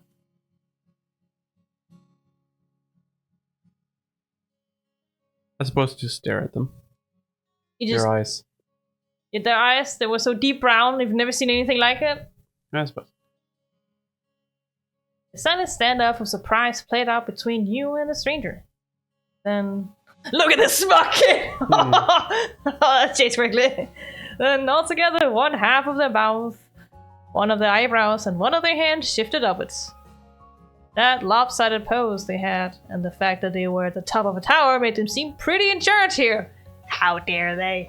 I am in charge! Who are you? Why are you in my backyard? Oh, they were in charge here. Damn them!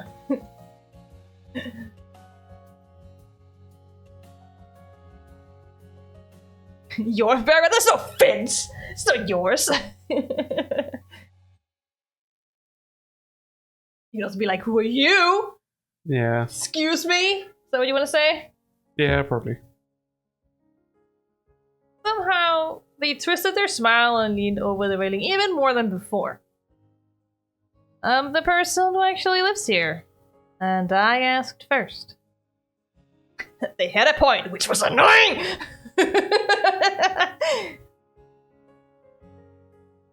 You didn't care if they had the high ground. You stood by your question. Yes. Take that. Fine. They closed their eyes, making peace with the situation. Wow, someone here is a child and someone here is not. I'm the Spanish Inquisition. No one ever expects the Spanish Inquisition. Not even when we sent the letters to tell them we're coming. No. Isn't that how it goes? Yep. Or whatever, remember? I am hosting a visitor and will be respectful. Okay. At that, they pressed the palms of their hands hard against the railing, then used it to kick their legs up over the sides and throw themselves right off the fort. Real parkour style! There was a powerful crunch and gust of air when the person hit the ground, just a little to the side of where you were. They landed on their feet, crouching into a ball and making the hood of their jacket flip over their head from the impact of falling so far down. Versions stay like that for long enough that the leaves they stirred up settled quietly onto the grass again. And the kids straightened themselves out with more poise than you could have expected. Squared shoulders, chin up, and with one hand they pushed the hood down over their back again. They were confident and knew how to show it. How dare they? That's that.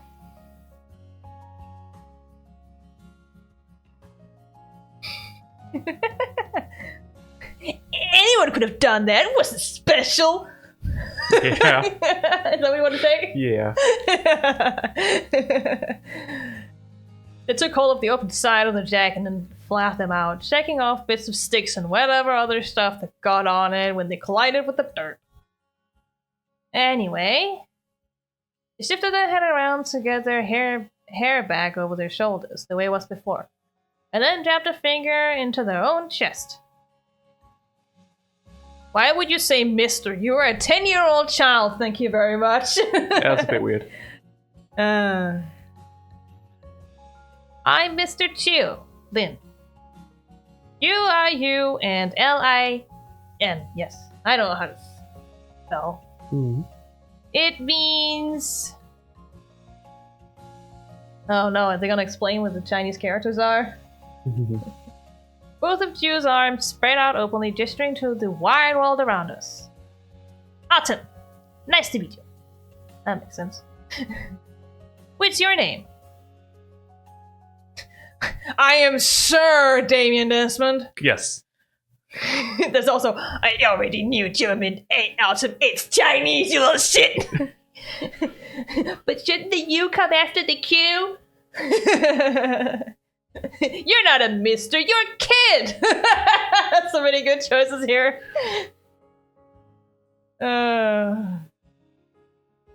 What do you say? Sir. I'm Sir Damien Desmond. You better call me Sir. That was perfect, Sir Damien Desmond. Wait, and also, how old are you? We seem pretty similar to me. I think that's a typo there, but I don't know. It could also just be how they speak. 10 whole years, double digits, bitch.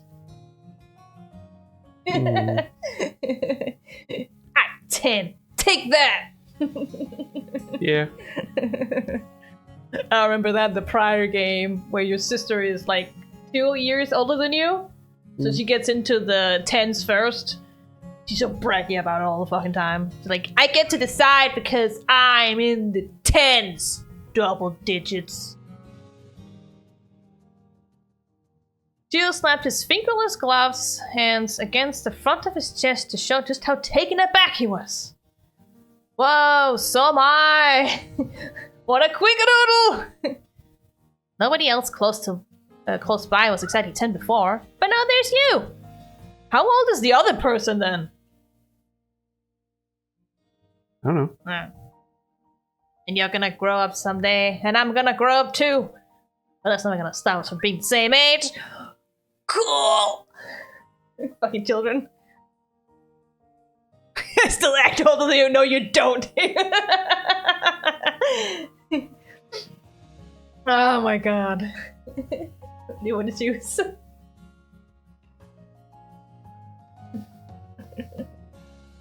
Just wanna be a little shit? Yeah.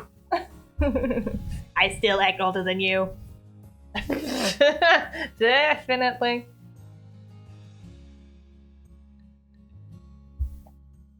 Jill's rabbit choggles sounded more like puffs of air, but you didn't appreciate them either way. But talk you were having ended with a clear clap from Jill to bring it to a close. Now that we're people who know each other, I still want to hear what you're doing. I've lived my whole life in this town, this neighborhood, in that house, and I've never seen you anywhere. Gotta be something going on. Well, you reached right into your pocket and presented the mystery paper to Jill, wanting your own explanation. Before you even said anything about it, Jill wheezed with a tight grimace. You looked as stiff as the wood tower behind him, just like that.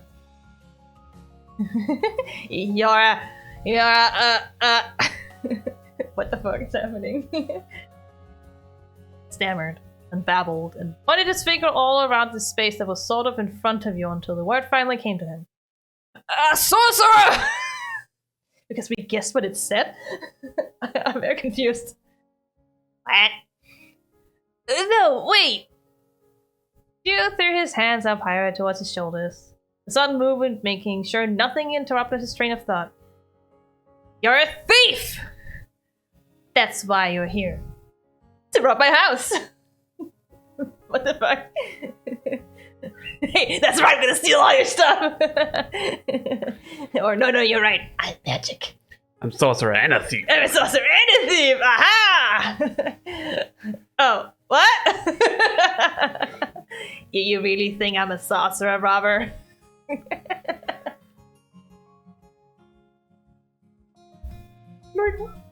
He got all fluttery with his laugh and the waving of his fingers.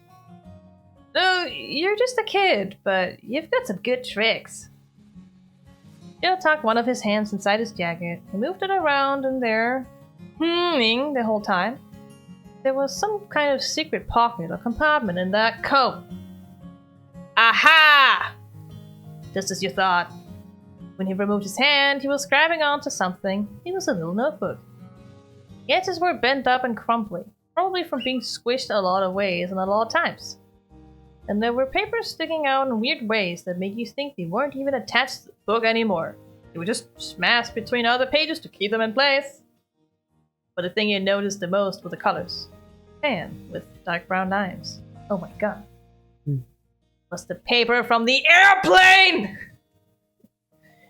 Joe flipped open the book, tapped in a slow. What the fuck does that mean? No, it's tapped in a slow considering rhythm.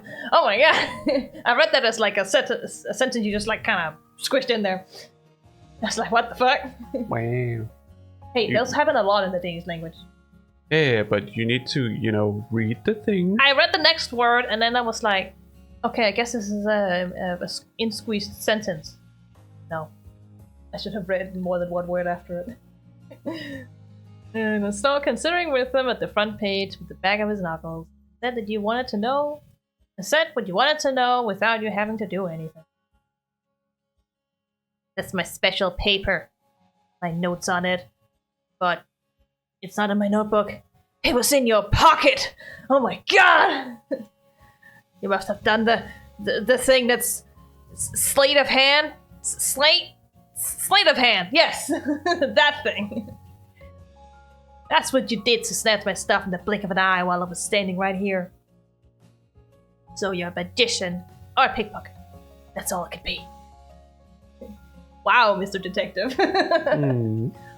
He shifted at his feet, putting one hand to his hip and using the other to make a wagging gesture with the notebook. Joe was really confident in his accusation against you. Can you show me how you do it? No. It's a secret. But that wave of motion Joe did was too much for the old notebook. It bent in half upwards and downwards with the momentum of its owner's arm. Some of the paper slid out, drifted to the ground lightly. Michael. The same way leaves fell from the tree. Michael, let go of the chair! I already despise this child. I love him.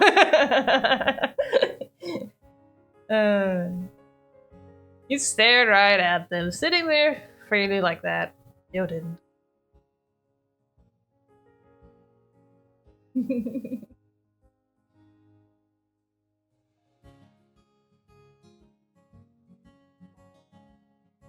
Yeah, it was definitely because I'm magic. It was because it's magic, as someone from Danganronpa would say.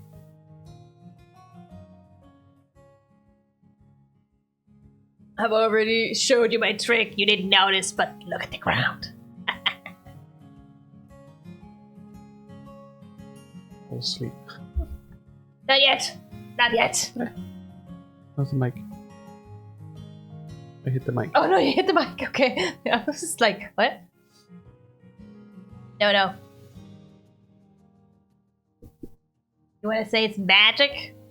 Or do you want to say that you already showed him the trick? That's why the paper's all over the place. Yeah, sure. Which one of them? The second one. Okay. Look at that ground. Huh? Joe's eyes widened, lifted the notebook over his head and twisted his feet outwards more to fully clear his view of the grass below. Finally, he spotted the missing pages. Whoa! Thanks!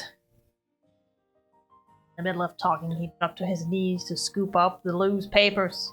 It only took a second for each one to be gathered. He leaned up his knees onto his butt and made a little sound. There, he got his feet against... yeah. He got his feet against the ground while pushing up with his hands, still clutching the paper so he could stand again. With that successful rescue mission done, Joe delicately flipped through the notebook, inserting the loose papers along the way between different pages. He knows exactly where they belong. Went all the way to the end. Then Joe's complete book was pressed shut once more. Hey, that really helped, Damien! A beaming smile directed right into your face almost had you covering your eyes, but before that happened, he looked away. Joe twisted to the side to better rummage inside the hidden pocket of his jacket. He made super sure the entire stack of papers made it back safely this time. He heard a sigh of relief. In an even swooping move, Joe tilted his head back over his shoulder to reveal his face again. The bright expression from before was completely gone. He had that smirk again! How dare he? So, did you see that? I don't lose anything. Nothing.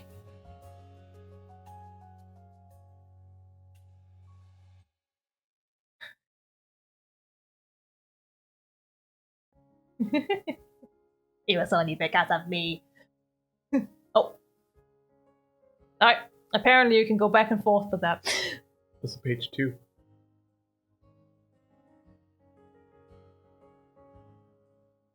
Oh, fuck. You're an idiot.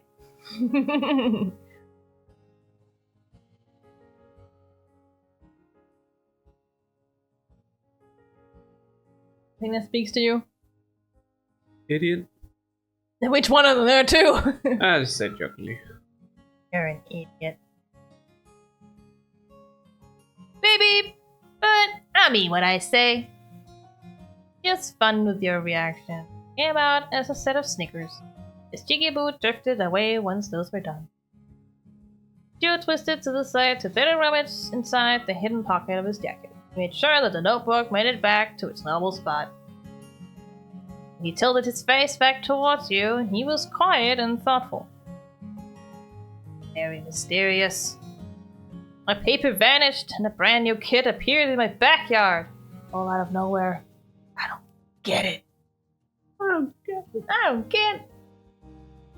You, I'm your neighbor now, goddammit. I moved on to the middle house of the street. Did you not see? Ah! The new neighbors! That's right. That's you! It makes so much sense! Child fucking logic, am I right? Right! That happened. It's you shook his head side to side, fluffing dark brown strands of hair around and trying to sort out his thoughts. But if you're just my new neighbor and not a thief or sorcerer, how'd you know that was my paper? I didn't know. Not for sure. What? You were showing my nose off to everyone you saw in the world? You're the first one I've met, so I guess that's pretty good. Yeah, that was kind of the idea. What's your bagel? Baker's bored.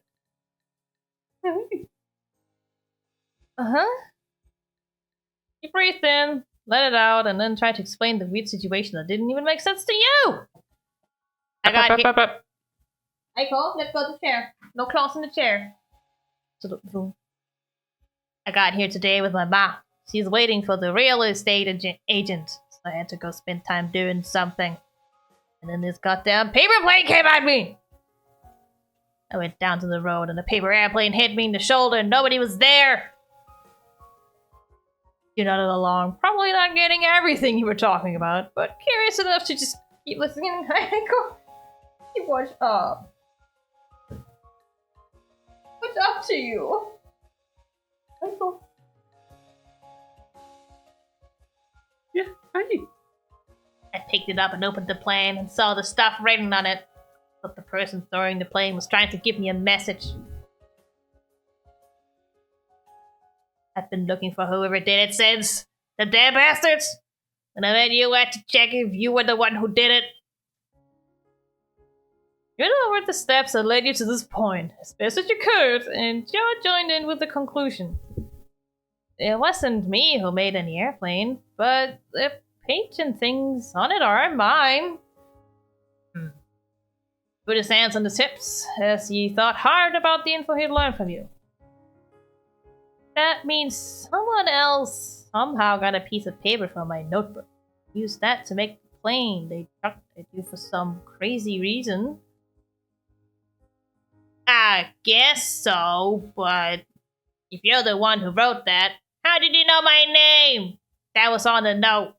And what were those other words supposed to mean?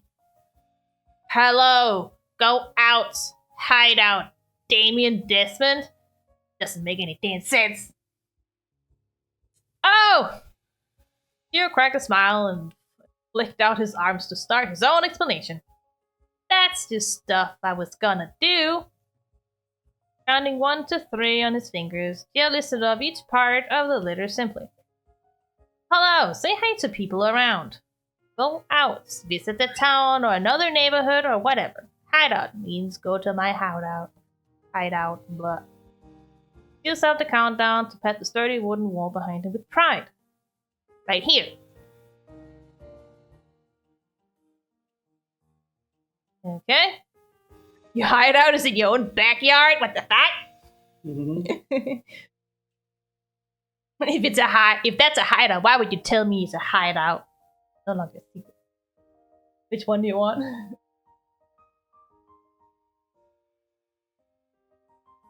The backyard. The backyard? Where else would it be? Anywhere but there. Come on. Nah, I live here. Ah, right, yeah. For your name being there, my mom and dad told me. They talked about how people were moving in next door. And now there was gonna be a kid my age, and that his name was Damien Desmond. It was cool to me, so I wrote it down. That way I wouldn't forget. I even took out and read that page a lot to make sure it'd be something I remembered. Looks like I forgot after all. Eiko, you can't pet the mic. It's gonna make noise. Hey.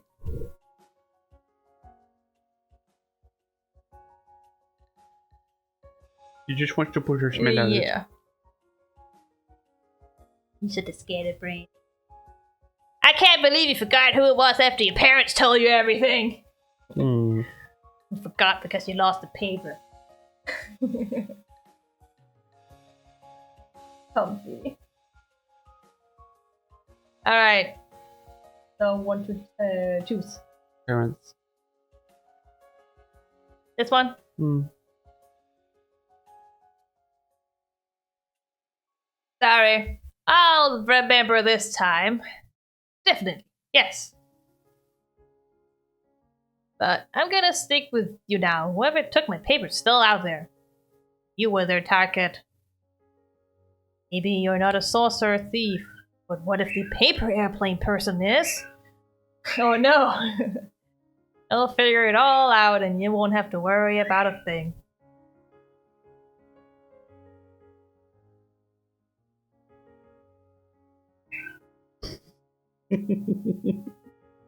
Yawned and I put my finger in her mouth. Aiko. You just be like, yeah, I could use more eyes for looking. Be my lackey. No pause. Be nice to her, Aiko.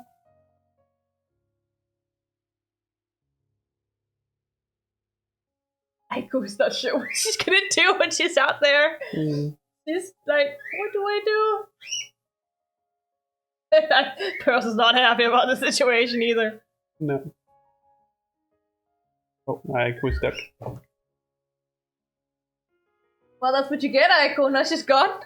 Now she's gone. What you gonna do about it? Bye. Absolute buffoon. What does that want to say?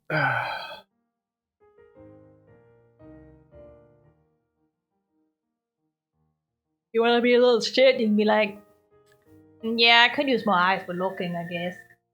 Sure. Is that what you wanna choose? Yeah. Silver! You have a plan? Stood up tall, accepting your now partner on this trip, and bid out the next part. Yeah, I know which way we should go now.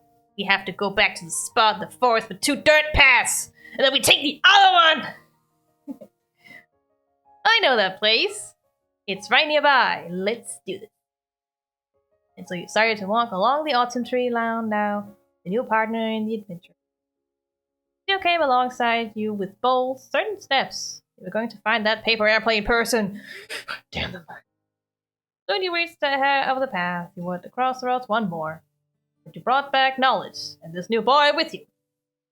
Smug as fuck. We did that one. It's where you were. And down there is just a car road.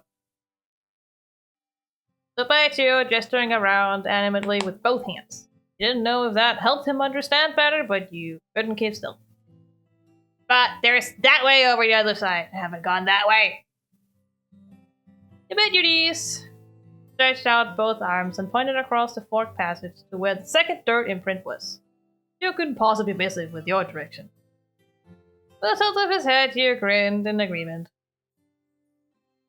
Makes sense to me. Sure it does. Decision easily made. Your and his crunching footsteps started up again in unison. Still, your quest continued. As you went through the foresty path, you had truly entered the wild woods. Nothing else surrounded you any longer. Hi! Oh, she's looking. Her crestfella just went whoop! Straight up, be like, what happened? Oh, sorry, I hit the mic. It just spread across the land with a narrow dirt line and fence being the only sign anyone had walked in the void. Who were only visitors here. Golden and red leaves gently rustled against each other in thick clumps with trees' branches flowing into the others nearby. It was enough to keep the sky and sun out almost completely, but the leaves burned bright with the light basking over them from above. Footmate passage continued to twist around up higher into the mountainside, further than you could see. Okay.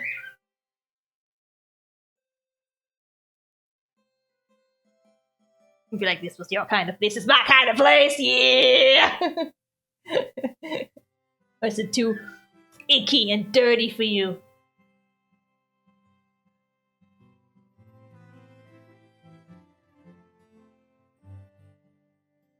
Okay, I know you're tired. I'm very tired. Yeah. You've also been streaming for almost 2 hours, so...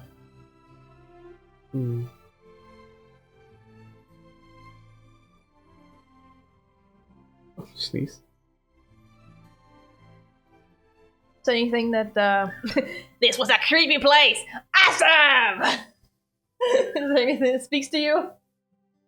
I don't know. You don't know? Oh no. Are you too pretty for the forest? Maybe. Or do you like it despite it? Let's just say dirty and icky. Yes, dirty and icky. There. The patience growing over you like all the dumb moss and those trees you force yourself to push deeper into the thicket. Moss. Still watch your face. Your scrunched nose didn't put him off at all. I hang out in the neighborhood or the other parts of town most of the time. You don't like woods either? It can be alright. But I've lived here forever, every day of my whole life. Stuff's always going on with people in the neighborhood and in town. Forest is the same. When you come back, trees, bushes, some birds. Kinda weird when you think about it. Besides, the plants looking different when the seasons change. It's like time doesn't exist here. Casually, Qiu lifted up his hands from his side, only to gesture them downwards to the forest floor. And hey, you know, this path we're walking on has always been here, even before I was born. Strolled along, taking at a little piece of wood on the road and looking straight ahead. It's probably been around for as long as this place has been Golden Grove, or longer. For a second, he was thinking so hard the smile he almost always had went away. Then something made him chuckle and he pointed over to the side.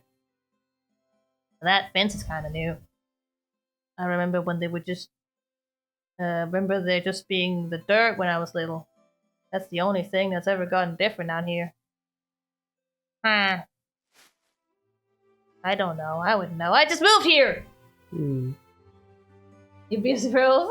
A quiet bubble that existed here in the forest, away from the town, up from a sudden unnatural clatter. Snaps, you head up. There was a whooshing thumping and stirring up of the leaves like something had crashed into them. You and Qiu shared a look, both checking that the other heard it too. That wasn't me. And that wasn't you either. Yeah, that was not me. You know for sure that it wasn't the wind. It had to have been an animal or a person. And it came from right over there. That thrilled Qiu, his voice shrunk into an eager whisper. It could be them. The mystery paper airplane center. Let's go before they get away.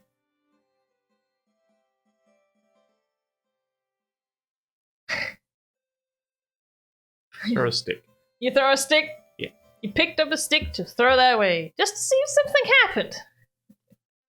Well, keeping your gaze trained forward and bent down, Felt around for a good-sized branch or something else that you'd be able to throw far, but still enough weight to get through the trees. Hi, I'm yawning. Sorry about that. On to wrap your finger. Thanks, Pearls. How can we get out of the way again? F2 or F3. There you go. God damn it, Pearls. Stop walking on our keyboard. Once you've wrapped your fingers around a chunk of bark that worked, you stretched your arm back behind your head and then threw the stick in front of you. Slunk forward and noisily disappeared into the bush. You couldn't see where it landed, the leaves swallowing it up whole. But that's all that happened. Nothing jumped out at you. It just got quiet again. At least it did before Chiyoko began to snigger under his breath. That's probably not going to be enough to figure out what happened. Gotta investigate with our own eyes. Come on, let's go. Confident that you would join him, Chiyoko began to make his way across the forest. Do you peek or do you follow? Just follow. You follow, Chiyoko. You pulled up your socks and began... What? Okay. And began to make your way off the path and through the overgrowth. It was harder to keep your footing on the slanted, untrimmed ground. When you reached a really tree-cluttered spot, you grasped the branches and pushed them aside in order to open enough space for you to get past.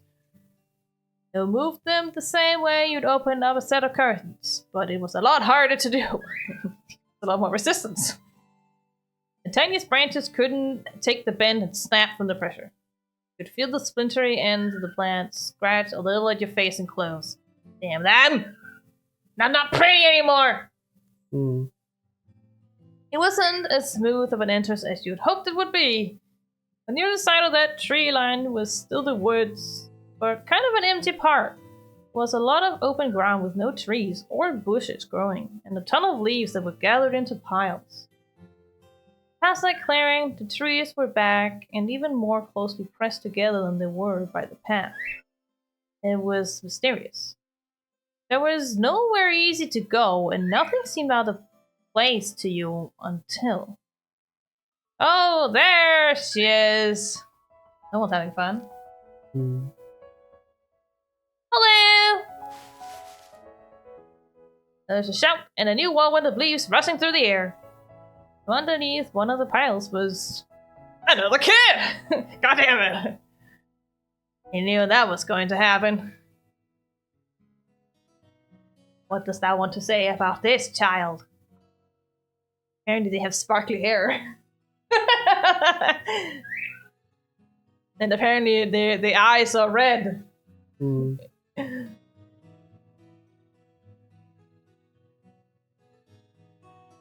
Anything that falls?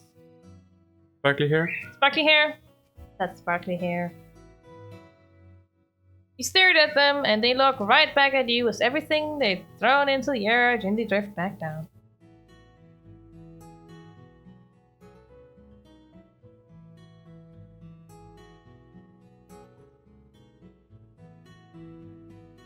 You see you. I'm looking. Do you live out here?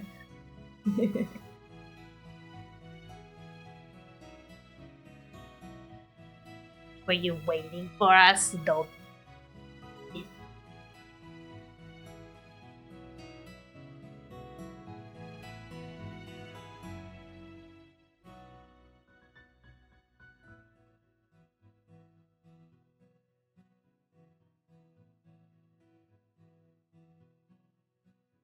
Oh, I'm super thirsty, so I don't know.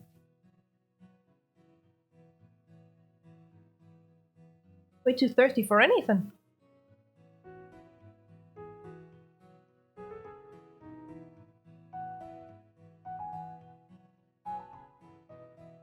Did you think of something? I'm falling asleep. Did you think of something? Waiting? Waiting for us? Were you waiting for us? Is that the one you want? Possibly. This one? Not us, just you. And you came. Woohoo!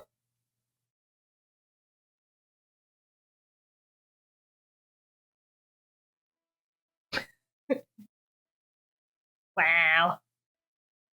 That's choices.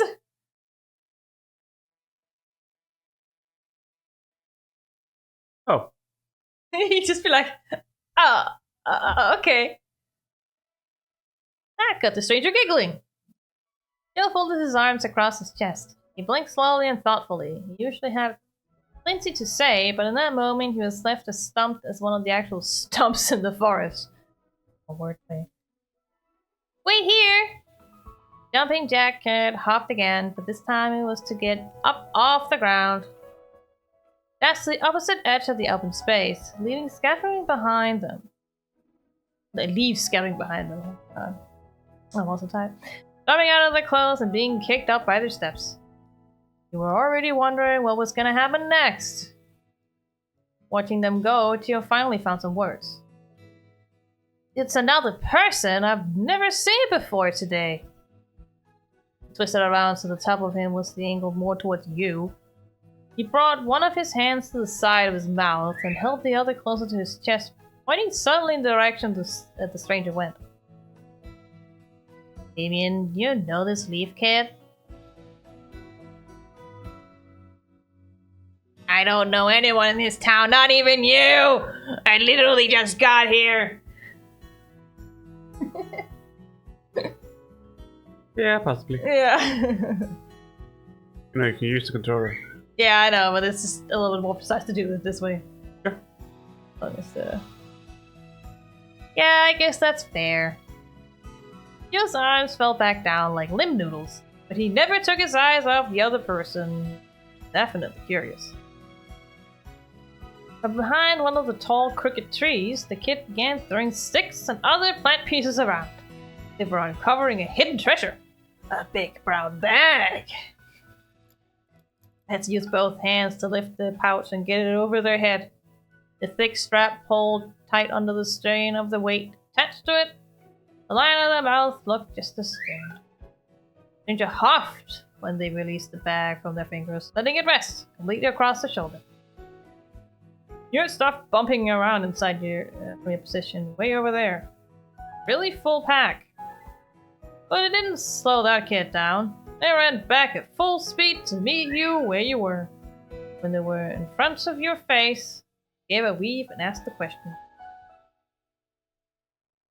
Hi, are you girls too? Joe gestured to the front of himself casually. Hey, I'm a boy. Mr. Gyulin. Gyulin. Wow.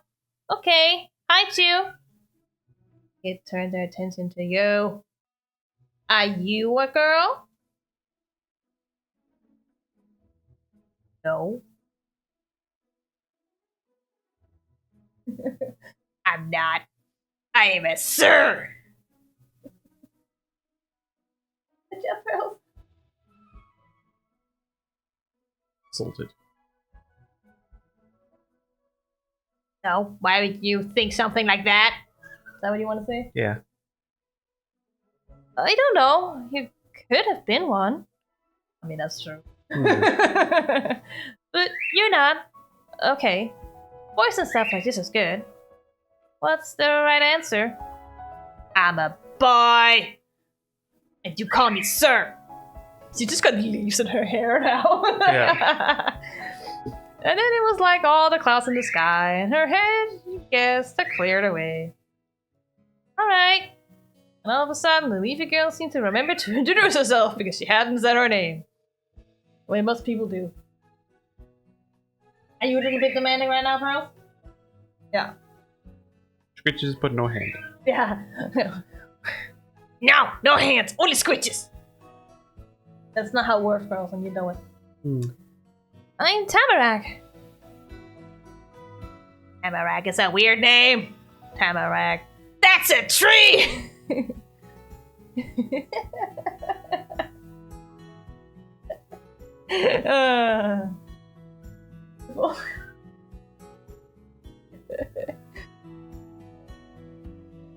Wait, isn't that a normal word, not a name?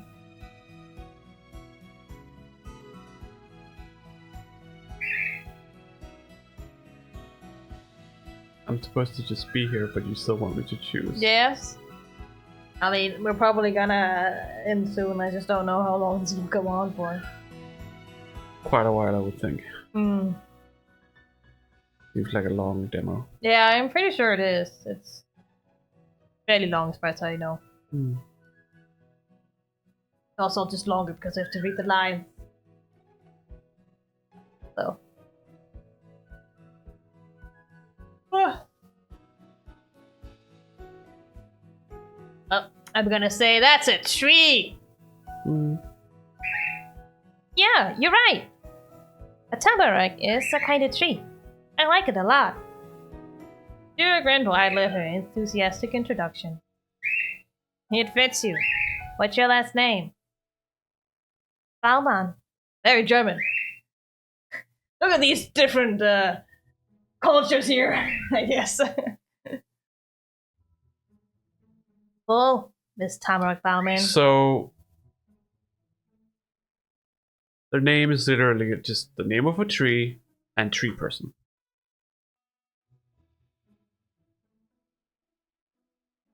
Yes. Yes. Tamarack tree person. I mean, technically, tree is Baum. So it's combined Baum Yes, and Man. but it's made into a name, Yes. so... It is the Tamarack tree person. Hmm. And I mean, Jiolin just means autumn. Fun. You know, my name is Autumn. That's amazing! It's a match, too. How do people know how to do that? I think we're just lucky. Lots of kids don't have the right ones. You got that fucking right. Yeah. So what's your name? The girl you now knew as Tamarack sent the question your way. Since you already gave his out. I'm Sir! That's what you want to write? Yeah. I'm Sir Damien Desmond. Joe Landy politely applauded your way of saying it with an appreciative smile. Wow. Hi, Damien. Sir Damien! It's Sir Damien, excuse you! Mm. She greeted you with a finger-spread wave of her hand, as sweetly as if you'd always known each other, and she'd done it 100 times. Oh boy. Mm. You think yours fits too? Your name?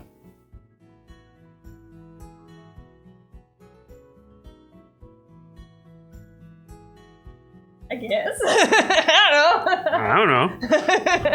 You just want to say, I don't know? Yeah. Never thought about it, honestly. I've just the 2 Ds. Oh, alright. Your ribbon is nice. Oh my god, she complimented on your ribbon! Hello, person! Yeah, it is nice! Yeah.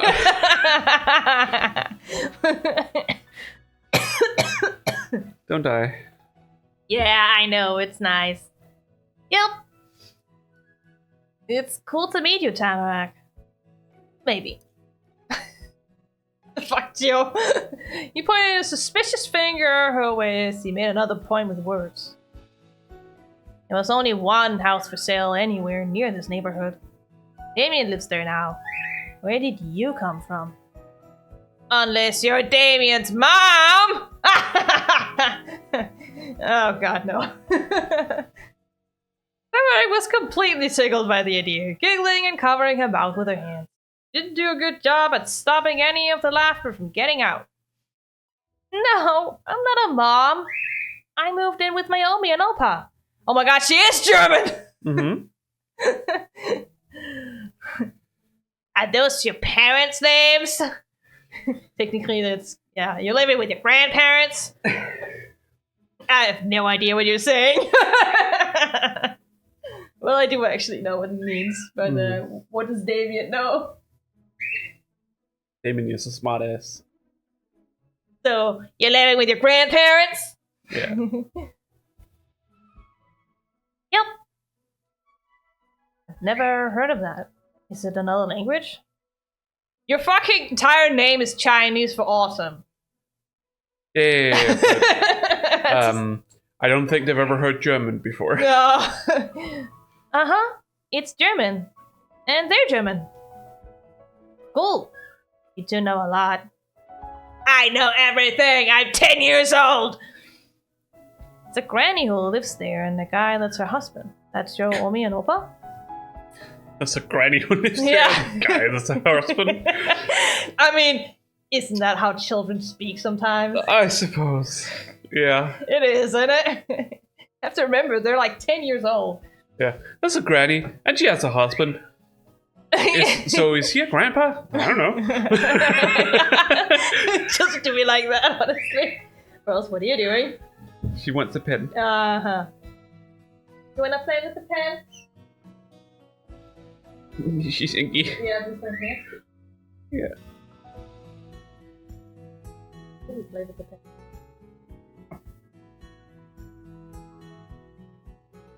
Move the mouse! I didn't. The mouse has been moved! The mouse has been bamboozled. Yeah!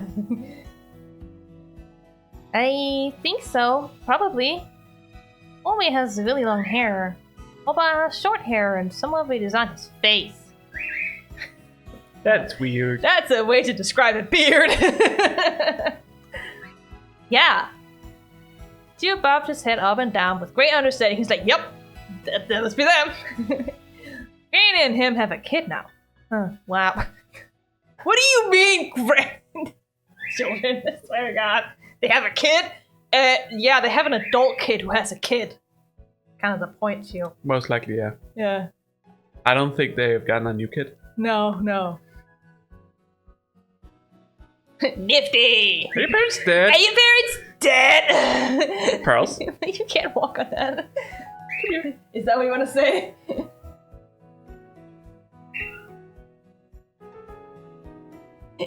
Just be like a true, unfiltered child. Yeah. Are your parents dead? Yeah. Venus. Damien! Damien! Damien! Shush! Just eyebrows pinched together as he whispered your name disapprovingly. What a worrywart. Tamarack didn't mind. She understood there was just a question. I'm just a child. I want to understand. I can't picture not living with my ma, so where's your ma? Are they dead? No. That ruined the superhero reveal you thought was about to happen with the story. Oh, I fucking love the scripts of these games. They're hilarious. Then what? They were busy and not at home. I wouldn't go to school or do anything if I stayed there. So I'm gonna live with Omi and Opa right now. That sounds sad. Your parents seem lousy. Okay, let's not be that big of an ass. Weird. Is it weird? You weren't sure what to say. But her explanation wasn't finished just yet. And I'm busy too. You are? Yeah. I've been here 5 days and it's really good. There's so much out here, I probably won't be finished for a long, long time. Months, maybe. The loudness of Qiu's voice shut up. He was shocked and confused. I haven't seen you all these 5 days. Where have you been? Yeah, 5 days? That's almost a week and I've never even seen you. Where have you been this whole time? I said so before. I've been here. And it's magic! Tamarack used one foot to push against the ground and the other to stay upright and spun around in place once. I play in the forest every day. After getting the answer, he went normal volume again, but kept frowning. Aw, well, you can come with me and my friends if you wanted to. We hang out in the neighborhood and in town and my backyard and stuff. If you see us, just walk over and join. You don't have to worry. They'll like you, and you can talk to me if you don't know what to do. He only shrugged, and the shoulder without the backstrap went up higher. Maybe. I don't know. Fucking children. There wasn't a lot of interest for Qiu's offer. He finally grinned again. He watched Tamarack with a tilted head. You like your offer, huh? No one ever really sees him around either, even though he's lived here for 1,000,000 years. Tamarack squished her cheeks between her fingers, delighted. He likes his office a whole lot. This is my very first day here! Pearls. Stop. You cannot pull your feathers. It's a bit different. Yeah. It's tidy. Hmm. My very first day in Golden Grove. Golden Grove. Yeah, Golden Grove. Wow, that's barely different at all. We're a match. Furrowed her extra short eyebrows as much as she could as a new idea came to her. Hey, I'm a girl and neither of you are, but what if we're the same age? I'm 10. God damn it, they're all 10. We are the same! All three of us. Well, I'm 10. You said not answering for you. Oh my god. Is that what it's saying? I don't know. Oh no. That's not good.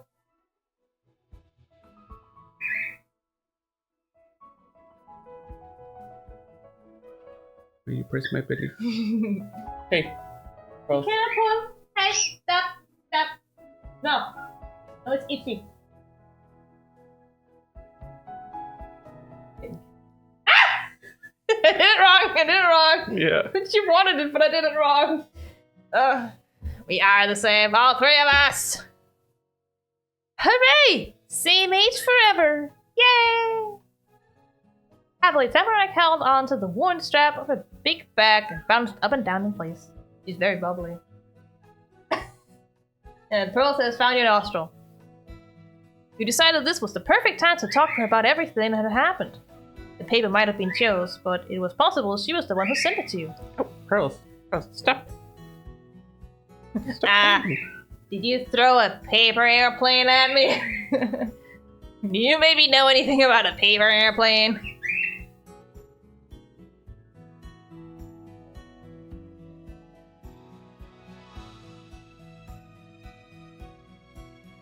Anything that strikes your fancy? Throw. Did you throw an paper airplane at me? Oh yeah, you got it? Oh my god, it was her! Yes, I got it. It's right here, god damn it, you hit me! Woo! She flung her arms up and over her head in celebration. Shoved her head back out to the side. Made a thumb noise when it was swung back against her. My aim is good. Apparently, it was real good. He blinked at her disbelief.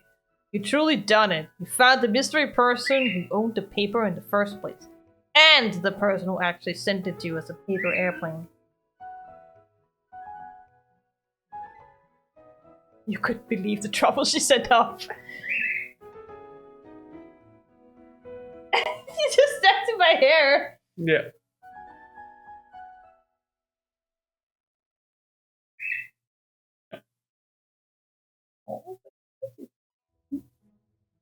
No.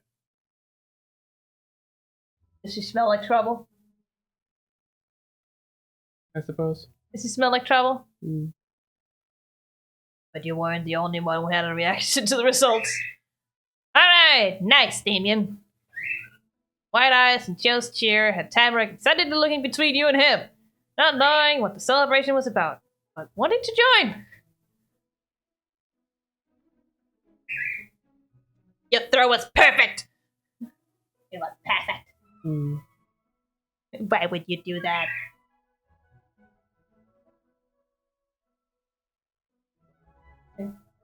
Why would you do that? Why would you do that? Wasn't even your paper. I wanted the trash to do something nice. Trash? Poor Joe. He brought both his hands up to his face and pressed his fingertips into his cheeks with great drama.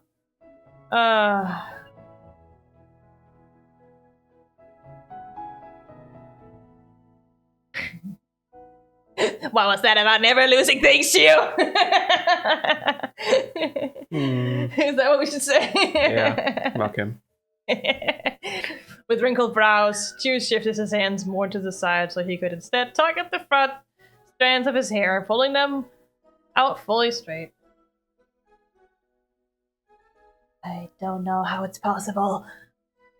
You wouldn't maybe be a sorcerer or a thief, would you, Tamarack?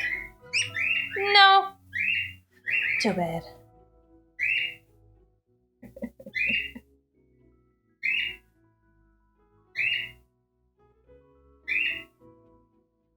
What do you want to say? Sigh. What? Sigh. You sighed.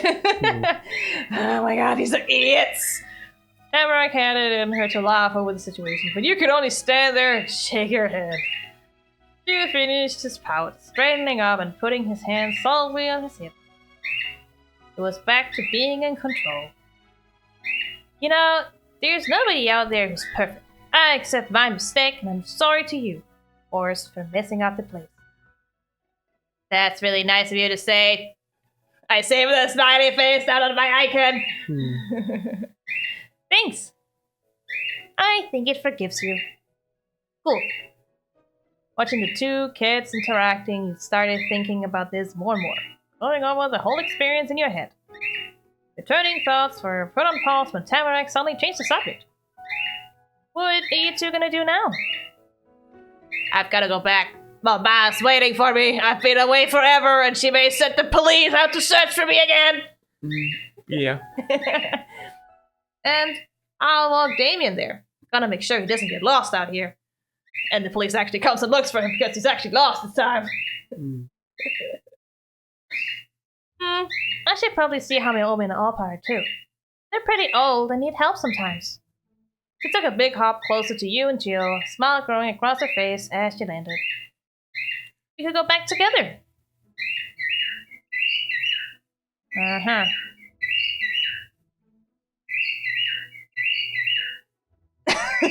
Okay, Tamarack, bye to you. The two of us are going. Oh my god.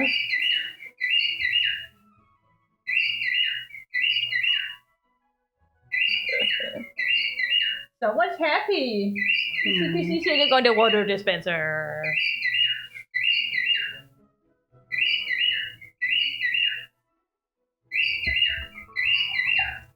Trying to woo Pearl so hard, and she just does not care at all. You doing okay? Yeah, my coordination slightly lost control there. I'm fine.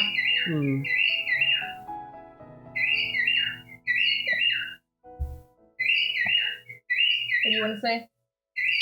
Probably just nod. You just want to nod? You nodded in agreement? Mm-hmm. You relaxed your stance, accepting this was really over now. Woohoo! Tamarack snatched up a nearby stick off the ground and directed the pointy end forward, the way you had come from. To our houses! While chuckling, Qiu used his fist to enthusiastically punch the air! Homeward bound! Yeah! We're going back, successful people!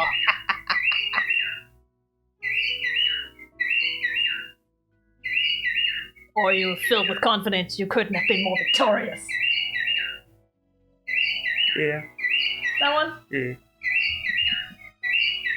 And so you started to walk through the brown fall brush, oh my god, to get to the neighborhood again. But you weren't going to be alone there.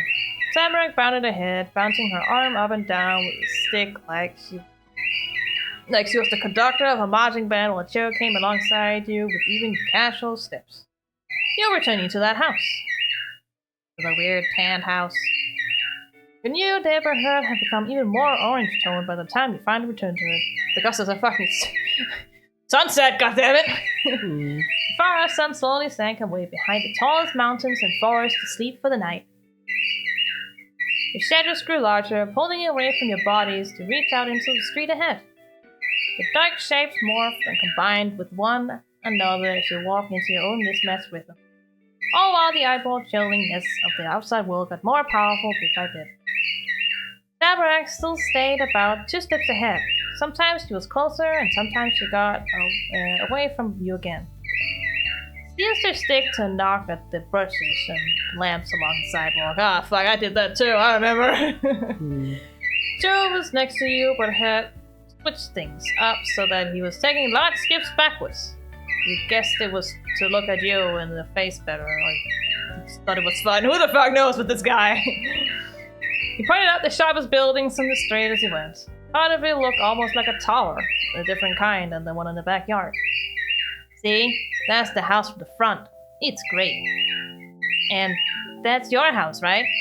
The one in the middle. And Granny owns that one, even further away one. Mm-hmm. Cool.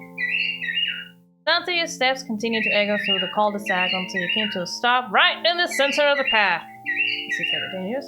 You'd arrived! Okay, this is it. Qiu pulled out a eager grin. Gotta meet up again later. See you, Damien and Tamarack. Jeff flipped around to go back to the same way I'd come with you. You need to return to the pointy red house with a huge backyard. It's red? I can't see that it's red. I thought it was gray. None of these are red. No.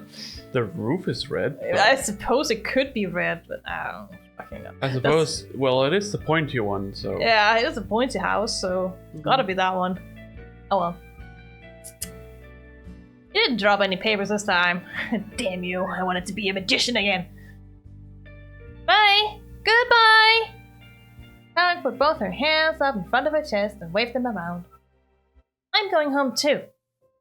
Tamarack spun in place before dashing further along the sidewalk to the sloped grey house on the other end of the neighborhood. I mean, that's grey, I agree. The bag clunked and jingled at her side the whole way there. You waited there in front of the house in the dimming evening light, watching the two other kids go to their homes right on the same street.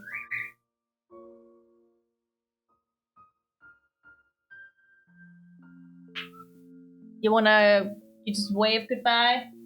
Stood there. You just simply stood there? Mm. Like, what the fuck just happened?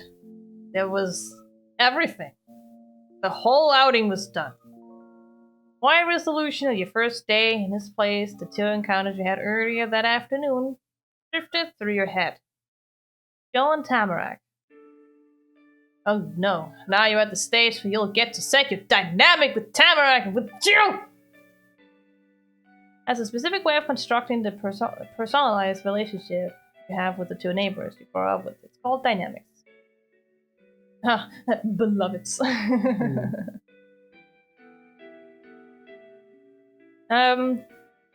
This encompasses how your character and that character feel about one another and how they generally interact with each other.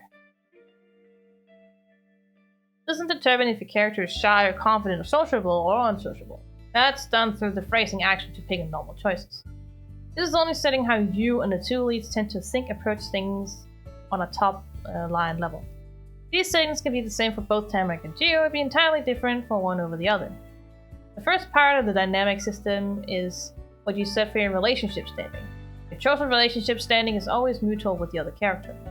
It's possible to change your standing at the start of each step, and even at certain points within a step, at least normally.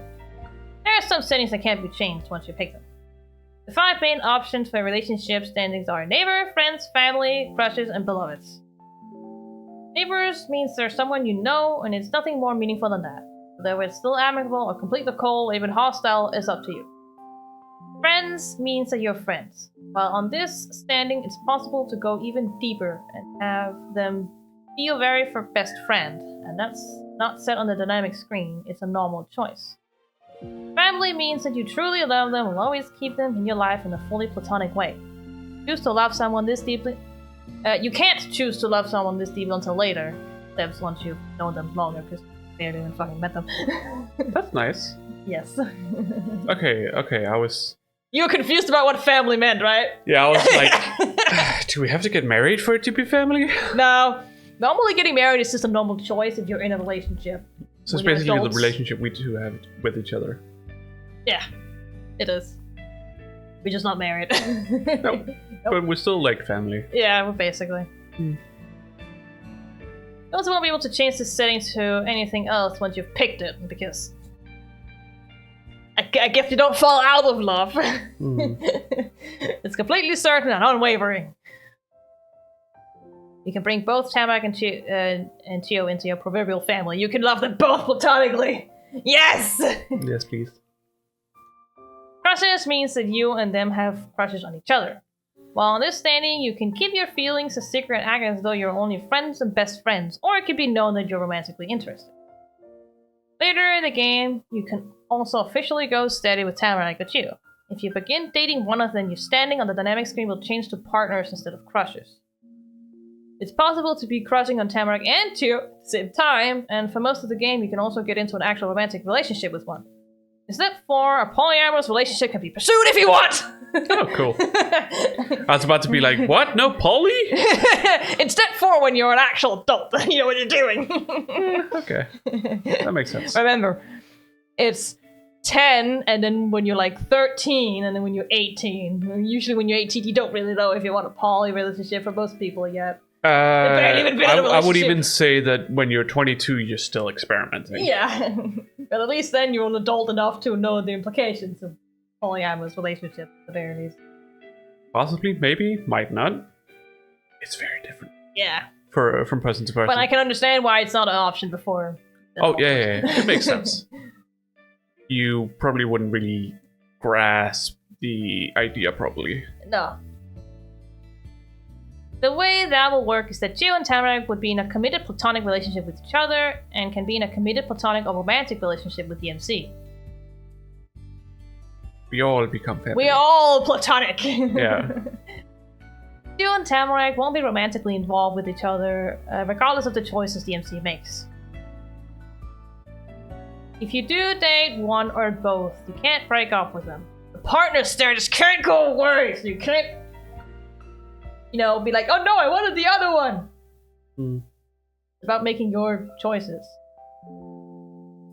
It's possible to simply change between the crosses to one of the other options if you want to. Once you're in a relationship, it's too late. Well, if it means that you truly love them, will always keep them in your life in a completely romantic way. You can't choose to love someone this deeply until later steps once you've known them for longer and when you're older than 10 years old, because I don't think 10 years old understand exactly what romantic love is. Platonic? Yeah. Romantic? I don't think so. I don't think I ever really have had a proper grasp of romance. But you're also a romantic. So it kind of stands to reason that you never understood it.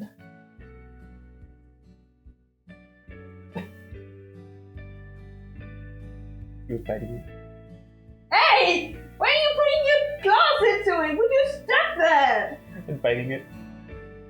He just looks at me like, hey, playtime! Yeah. Likes doing that in the blanket. Yeah. Making holes in it, little ass. What was I saying?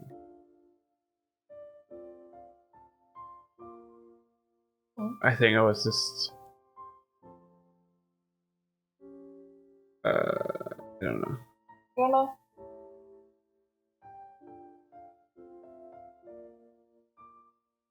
Everybody kept just, talking about love and stuff.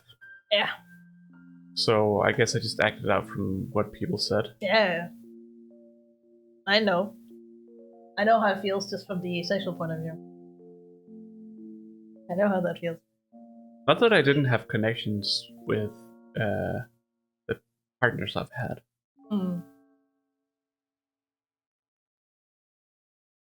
But it might not quite have been romantic.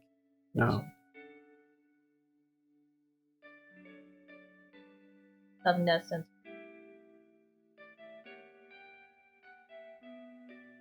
I don't know, it's hard to say. It's been a long time. Yeah. So, I don't know. It was kind of weird because, especially when I was a teenager, I went from relationship to relationship. Probably because, you have to have a partner, right? Yeah. Oh, dude, my parents just... It's like, when are you gonna get married? I'm like, oh, fucking right now, I don't even have a partner. It's gonna be hard to find a partner. Also asexual, right? or respect your asexualness. Mm-hmm. That's even more hard, more difficult. Hmm. You tried with your last. Yeah. Didn't really work out. No. Did not. Sadly. Mm-hmm. I think he was quite hurt by it. Probably why he hasn't really talked to you. I would assume. Either that or I don't know. I don't know. He's a bit special. Yeah. Honestly. All I know is that at the end of that relationship, I was just fucking scared. Because he kept pushing it. It's like, I just don't think I could do it. I even told him different reasons as to why, and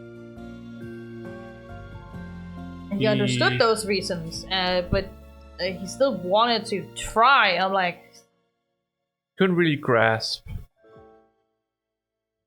the fact that you were serious about it. He probably had the idea that most people have about asexuals. It's like, oh, you just haven't found the right one, kind of thing. Or it's like, well, you can, even though you're asexual, you can still do it. I'm like, yeah, but I have other things, okay? I don't understand how someone can do it without wanting to do it. Oh.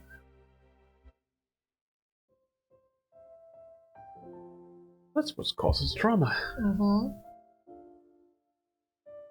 There are a lot of stories of people like being in sexual relationship with people even though they don't want to. Yep. Because society forces them to more or less.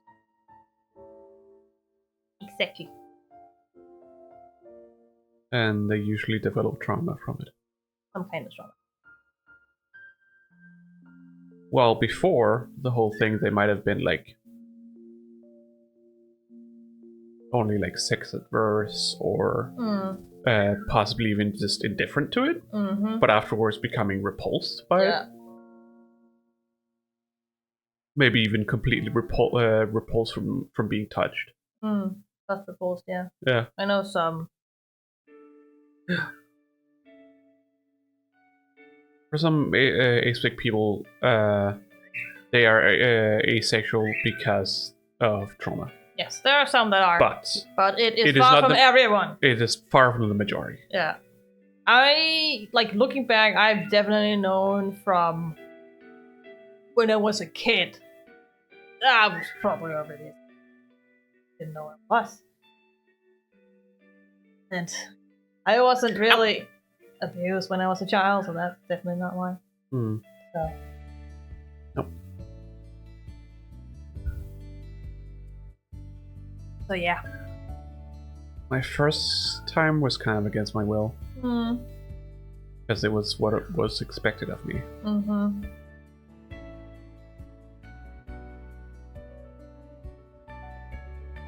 But then later on I kind of got a addiction to it because of it. Some people do. I'm almost like... It's rare today that I feel any sexual urges. I mean, you also take antidepressants. Yeah. That will dampen it. Yeah, I suppose that's true. That will dampen it a lot. You have zero libido.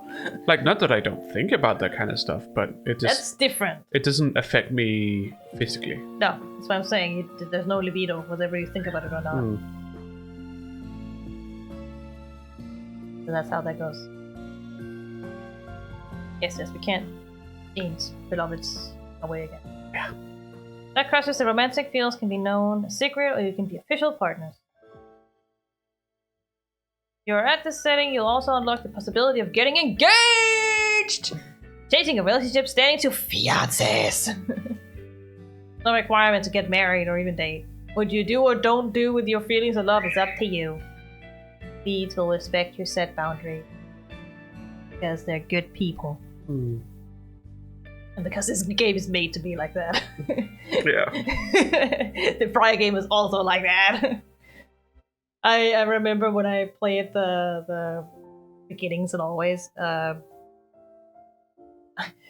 Cove was always kind of this awkward, like, he clearly had a crush on you. Everyone knew he had a crush on you, right? If you said yourself to have a crush. But he was so shy and awkward about it, so I just, like, as a child, I kind of teased him with it. Because I saw him blush all the fucking time. Oh. She's alone now. So often I was actually the one that was, like, actively doing something. Because he was too awkward. Yeah. But still listening so that you stop if you didn't want something. He obviously had boundaries. But I could also, like, you know, I could put a little bit of pressure on him to do something that he actually didn't want to do. He's just too afraid to do it. And I love to see the repercussions that he gets when we wake up the morning after. He went from his bed up to my bed when we were, like, 13. And we were out camping with his family. It's great. We just slept there. Nothing happened. But they're like, how dare you! You little shit! Falling down? Yeah, my feelings are falling down. I had some fun moments with that. He was an awkward teenager. Cinnamon roll. Protected from the cruel world. He just wants to save the ocean. Let him save his ocean!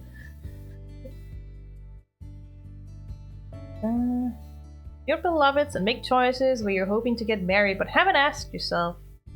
Your partner can be the one to propose instead! MC will accept that proposal by default because the game believes they want that. I mean, if you put it up there, you'd want that, right? You can convince your partner to think marriage is a good idea, and then reject them when they pursue it. Makes sense. That's manipulative. Yeah. That's part one of dynamics. The second part is expression elements. This is how you and your other character generally interacts with the other. Like relationship standing, expression elements are determined separately for Tamarack and Qiu, and it doesn't have to be the same for both. But expression elements don't have to be mutual between your character and Tamarack or Qiu. They have their own ways of conveying themselves, and your character gets to have theirs. Expression elements are broken down further into meters. 3 choices per meter. Meter 1, deferring, team working, contesting. Meter 2, pricing, unassuming, teasing. Meter 3, doting, accepting, admiring. For meter 1, you can choose it to be to determine if a character is a follower or goes with the flow, using deferring or collaborator or compromising. No, I contest! Or tries to be the leader, decision maker. That's gonna be fun with Qiu because Qiu also wants to lead. The other person actually wants to follow them or not using contestant. For meter 2 determines if a character is the type of person to go out of their way to make comments on the other person and what to do. Not they're unassuming. So the comments can be complimentary or even flirty if praising, or they could be joking or giving the other person a hard time if teasing. You get to control the phrasing and tension through choices. Meter 3 can be set to determine how your character views Tamarack or Qiu. Do they feel like they need to look out for them, or that they're on the same level as each other, or that the other person is more incredible than most? When you first meet Qiu and Tamarack in the story, they go with their normal kind of behavior for their interaction with the character. Because of that, their expression elements are always the same in step 1. Step 1, 2 is team working, teasing, and doting. Step 1, that's it, yeah. Step 1, Tamarack. Contesting! Tamarack's contesting! Oh my god! Voicing, accepting. As you spend more time with Tamarack and Qiu, they'll get to know your character better, and in each of the next steps, their expression elements can change to match that. Yeah, in the prior game, like, some parts of Cove's, like, personality, whether he was, like, outgoing or more introverted, or whether he was more athletic or more, like, book smart, kind of determined based on your choices in the prior step. Obviously, you could always go in and be like, no, I want him to be this. Yeah. But you could, like, let the games make the choice for you.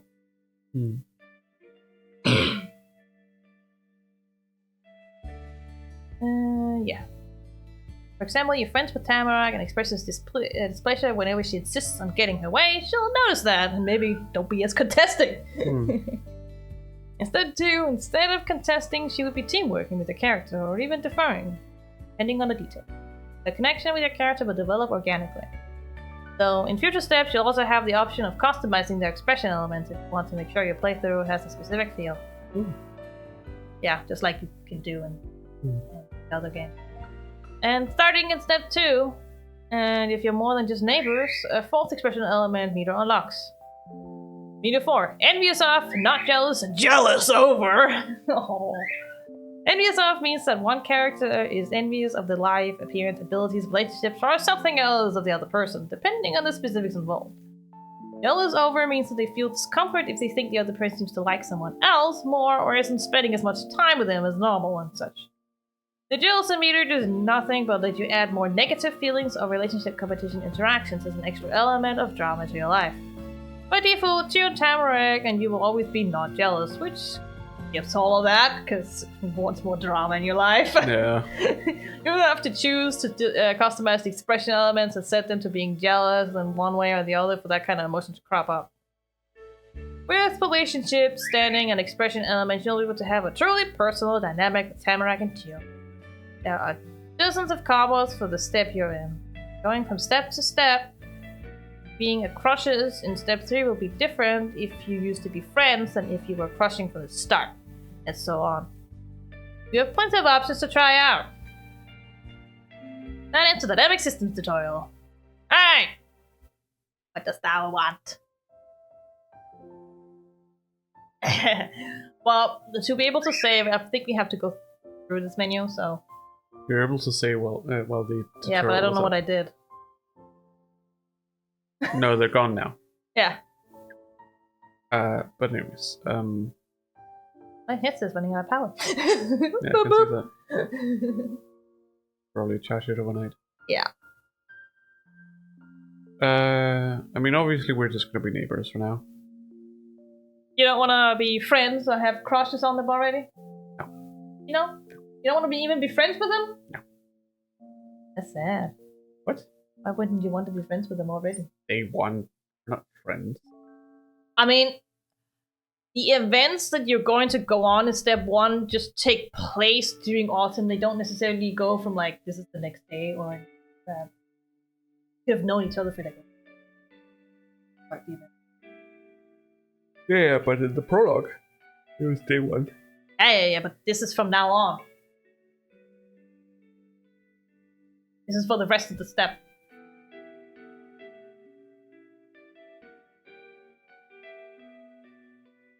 So you're saying you want them to be friends? Usually, at least in my experience, there are like better outcomes if closer to some interactions. Yeah, like there are sometimes I want to do a choice with Cove, but if we were like kind of indifferent to each other, then he wouldn't do that. But if I had a crush on him, he would do that. Okay. Don't know if it's exactly the same here. Doesn't mean you can't be friends with them already. Children be like, I've met you, I like you, you're my friend now. I suppose. Children to be.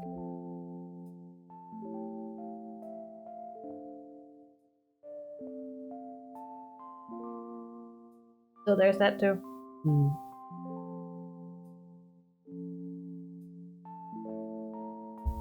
I suppose we just set it as friends then? Friends. How do you want to be towards Geo? Contesting. Want to be contesting? What about this one? Teasing. Teasing? They're both gonna tease each other. Yeah. And what about this one? Just accepting. Accepting. Alright, that's it. And what about Tamarack? Friends. You can see like the thing changes as well. Now you can see the oh my god, you have a crush on each other. Kind of adorable, but no thank you. It's kind of like a childhood crush where you like get all warm and butterfly inside when you see them like also be like blush and shit. It's nothing more than that usually, and maybe a hug. At least that was how it was with Cove. You also want to be contesting here? And you both gonna be contesting? Yeah. What about here?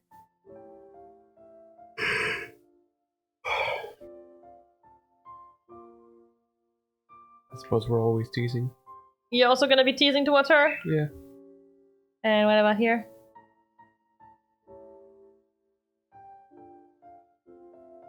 Accept. Just accepting? The same thing? Yeah. Alright. Things were so different for you from just that morning when you left and went on the drive to home. Well, To then, move. what? To move. Oh. It didn't say home. I read home, literally. Before then, you'd never been in Golden Grove. You'd seen it only in pictures and hadn't known anybody who was a local there. But here you were, a person who lived in the town, was friends with the neighbors on both sides of your house who also lived here. Your friends? You thought so. Damien, is that you? Your mom called from over the fence. Coming! Bounded forward and passed through the gate. Ma had left the porch and was there to meet you. Thank you for coming back. Sure you were having an exciting time up there. You're never gonna believe what happened. I met people, Ma! Kids my age! Is that what you want to say?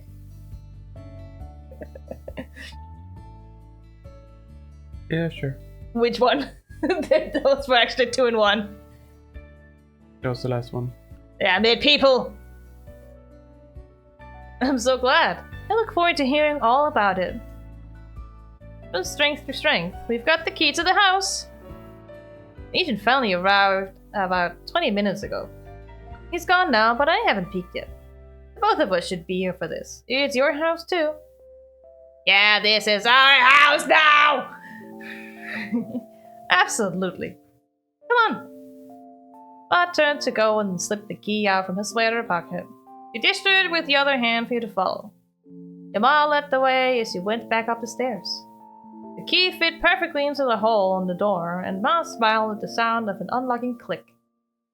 Carefully, she leaned forward with her shoulder, giving it a nudge, unsure of the best option for the ancient door was extra force or extra restraint. The house opened with a creak. Air came out through the front like it was exhaling. Ma let out a breath at the same time.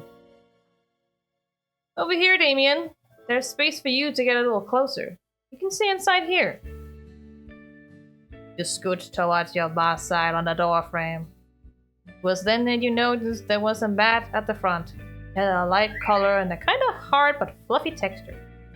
Sort of mat that get dirty, looking right away when it was used, but it was still clean and nice. It hadn't been worn down at all like the rest of the building. Part of the house wasn't just an old thing left behind by other people who didn't need it or want it anymore. Someone must have put it there for this happening. Your ma and you moving in. Written across the top it said, "Welcome home! Welcome home." Basic bitch. Hey, at least there's something there. Ma softly tapped the top of your shoulder, bringing her back into the moment. Kept the hand there, leading your head with her. I mean, it's nothing compared to the fucking penguin one or the fucking rooster one that's in this building. We've got some weird fucking doormats. Oh yeah, I found a better doormat for us. Okay. Pusheen. Of course you did. Is Pusheen being a loaf? Yeah. Hello, Echo. She's no longer a loaf. Said. No, she's resting her head on her leg. Her fun pause. Ma softly tapped the top of your shoulder, bringing you back into the moment. Kept the hand there, leading your head with. Oh wait, I think I already read this, but whatever. The two of you walked through the door. Oh my god, there's plastic over this. Everything in the air was still. The wind was blocked, but it was practically as cold inside as it was outside the house, because... fucking on. Ma shifted forward, cautiously feeling around for a light switch. Got it! The dim light from the ceiling sparked on in an instant. There in front of you was an old-fashioned living room. The house had furniture that came along with it, but it wasn't a set. The pieces were mismatched. I mean, mismatched furniture sometimes is the best furniture. Yeah. Each chair, table, and bookshelf in a different color. They were covered in transparent sheets of plastic and in dust. The room had a real fireplace, made out of brick. And in the back, you could see a staircase going up to another floor. Oh my god, 2 stories. Beautiful. No, it's only 1 story. Shut up. It's even better than the photos. Unless we play it again. I mean, if it's just as good as the other game, I'll play like 10 times. With the same choices! But I'll optimize it so it's the best choices that are left. Okay. That's what I did with the other one. I want to see all the good scenes. That's because I wanted all the CG, so... So what's potential inside these walls?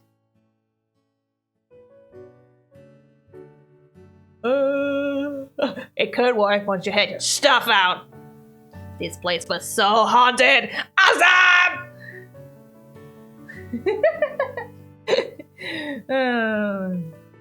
Probably just haunted. Not awesome. This one? Yeah. This house was definitely haunted. Just had that look.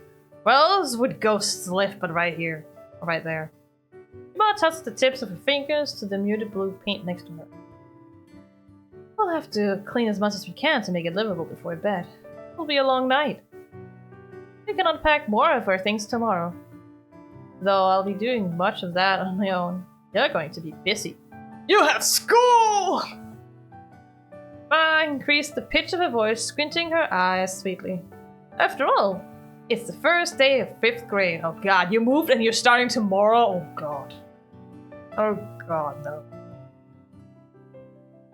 You groaned, throwing your head back dramatically. You had hoped she'd forgotten.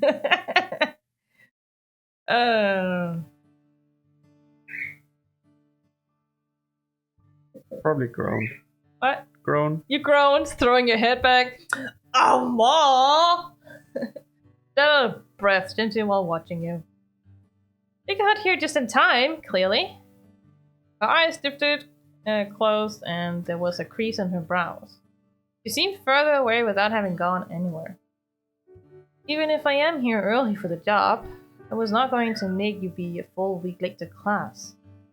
Being new to a town like this is already going to make you a point of attention. Ah, the famous Tenkosei from Japan, where you just transfer in the middle of a fucking term and everyone's like, oh my god, that never happens!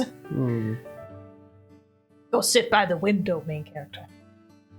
You couldn't tell if she thought that was a good thing or a bad thing by her tone, but Ma didn't say any more about that. She lifted her circle scarf over her head, careful to not have it catch on her earrings. Left it on top of her suitcase. So, want to see the upstairs? Not really, but I'll go. You have that choice because you said the house was haunted. I don't want to see the rest. The second floor was more of the same. Lonely sealed away rooms with furniture nobody had been using for ages that were covered up by plastic sheets. And lots of dust. You could see the footprints your ma left behind in the grime as she wandered the halls with wide, amazed eyes. After checking the state of the whole house, Ma made the decision to leave the furniture and its protection until after the sweeping was finished. Okay, good idea. There were too many dust bunnies that might jump over to take a seat in your couch until the spot was available. I hope I can remember where I put that dustpan. The broom itself shouldn't be hard to find. We returned to the living room after Ma got her trusty pair of crafting scissors out of her suitcase. She put her scarf inside it when taking the scissors out. Ma then went through some of the taped up boxes like it was her birthday, and each one was a shiny unopened present with a ribbon on top.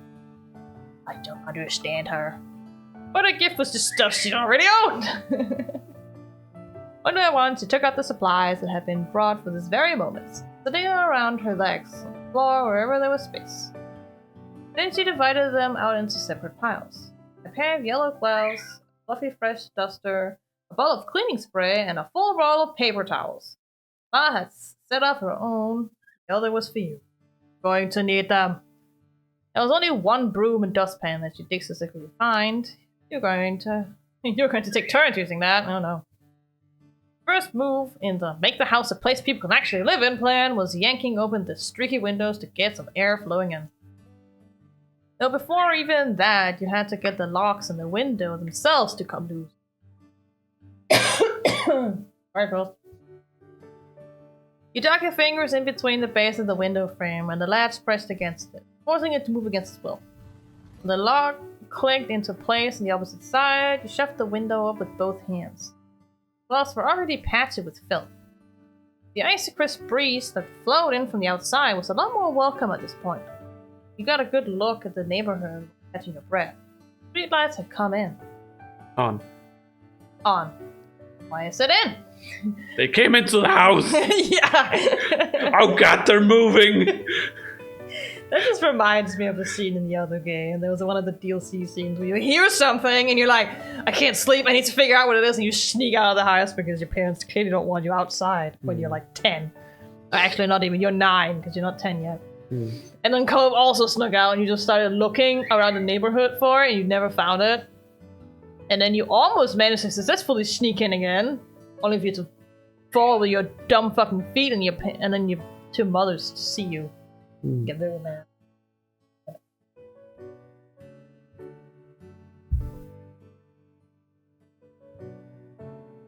But you then left the window there to do its job and got back to yours. Two of you went back and forth and up and down around the house to open up everything you could. Some windows were jammed in place so tight you had to leave it alone for your mom to get to later. The next point on this list was to somehow scrub down all the floors, walls, counters, and every other inch of space where dust could settle, which was every inch of the entire house. You picked a spot and gave it a sweep with the fussy head of the duster. A nice line of clear wood followed behind your motion. Damn, it's really dusty in there. That pattern continued for Pearls. No. You cannot do that. No. You cannot step on the keyboard. We need the keyboard. Yeah. I'm sorry. He's just still sitting on me, looking around. Hello. And whenever the dust layer was gone from the spot, you'd go back over it again with the cleaning spray to make it real shine. If I was able to track down and turn on the heater, not that you could tell the difference with all the windows wide open. Eventually you had a short dinner break with your ma, standing around in the kitchen together with the two of you as dusty as the rest of the house. Packed meals from the car. Simple sandwiches, fruits, and thick peels that wouldn't get smashed in the drive. Little bags of granola and pretzels and juice boxes. There were no groceries. The rickety fridge was off and totally empty when you checked. I guess that you'll be relieved that there's nothing gross in there. You had prepared for the worst for such an old, practically abandoned house. But there wasn't a single bottle of nasty ketchup or box of unknown leftovers or anything. That's oddly specific there, Damien, but alright. The trash from your food was dumped into some giant black garbage bag that you were throwing piles of gray-stained paper towels and wets of squished together tape in for the whole night. Somehow the bag was getting full even though it was big enough to fit your whole body inside. It was a mark of how much work you'd really done. Looking at just the house made you think you hadn't even gotten started. The only way to change that was to keep going, as your ma talked about when encouraging yourself to clean again after dinner. You and your ma polished up the house as best as you could for even more hours.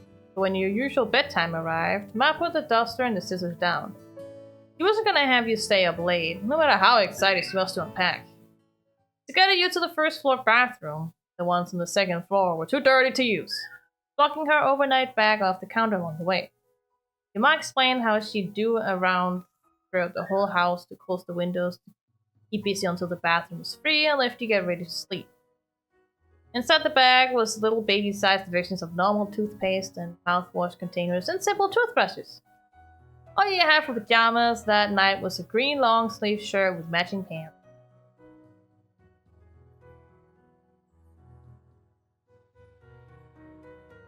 He pretended to be busy, but I don't care about cleaning my face.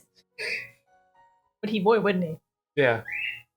So you, probably the first one. You got it as clean as you possibly could with only one sink to use. Damn you, I want another sink. Trying to get the grimy feeling off your skin wasn't easy. It took way longer than usual, but it was crucial. Will you keep your ribbon on for bed, or will you take it off? No, take it off. Took your ribbon off for bed. Then you changed into the PJs and let your ma have her turn. While she was away, did you take out your favorite stuffed animal, or your favorite action figure, or your favorite doll, or your special blanket, or your special pillow, or you just wait?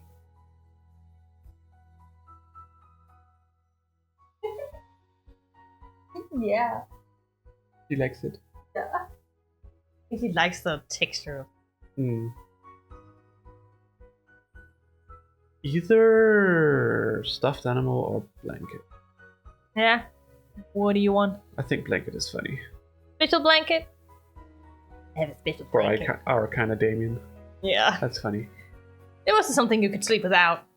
The furniture was still plastic wrapped, so you crouched down and sat on the rug. Oh, poor Damien. I returned only a couple of minutes wearing her purple pajamas. And she also had sleeping bags, tucked under each of her arms. Shifted one forward to hold against the front of her chest and dropped the other onto the floor. Landed with a pop. That'll be mine. The man noted while trying to untie the band that kept the sleeping bag together in a row. She pulled and pinched at the nut. When it didn't budge, she lifted the bundle to her face and used to tease to pry the threaded bands apart from each other. Oh, Jesus Christ. I do that sometimes too. I don't really like the feeling.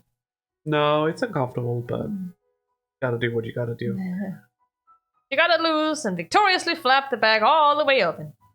He laid in it in a clear spot on the wooden floor that's still quite dirty, but okay.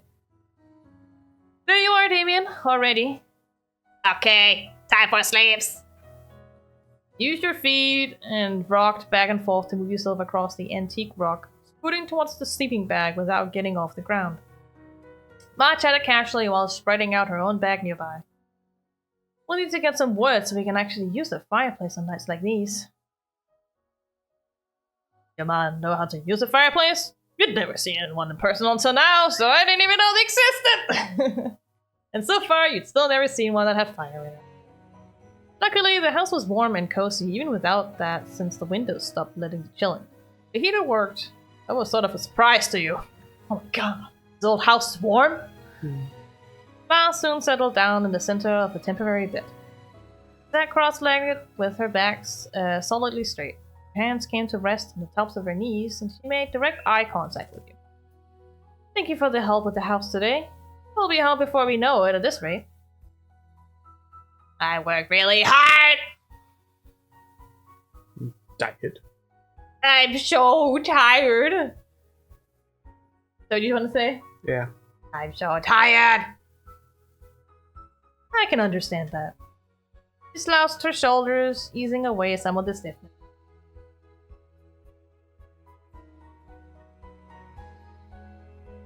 Will you, Let her ask. You will let her ask? Ask you how your day was.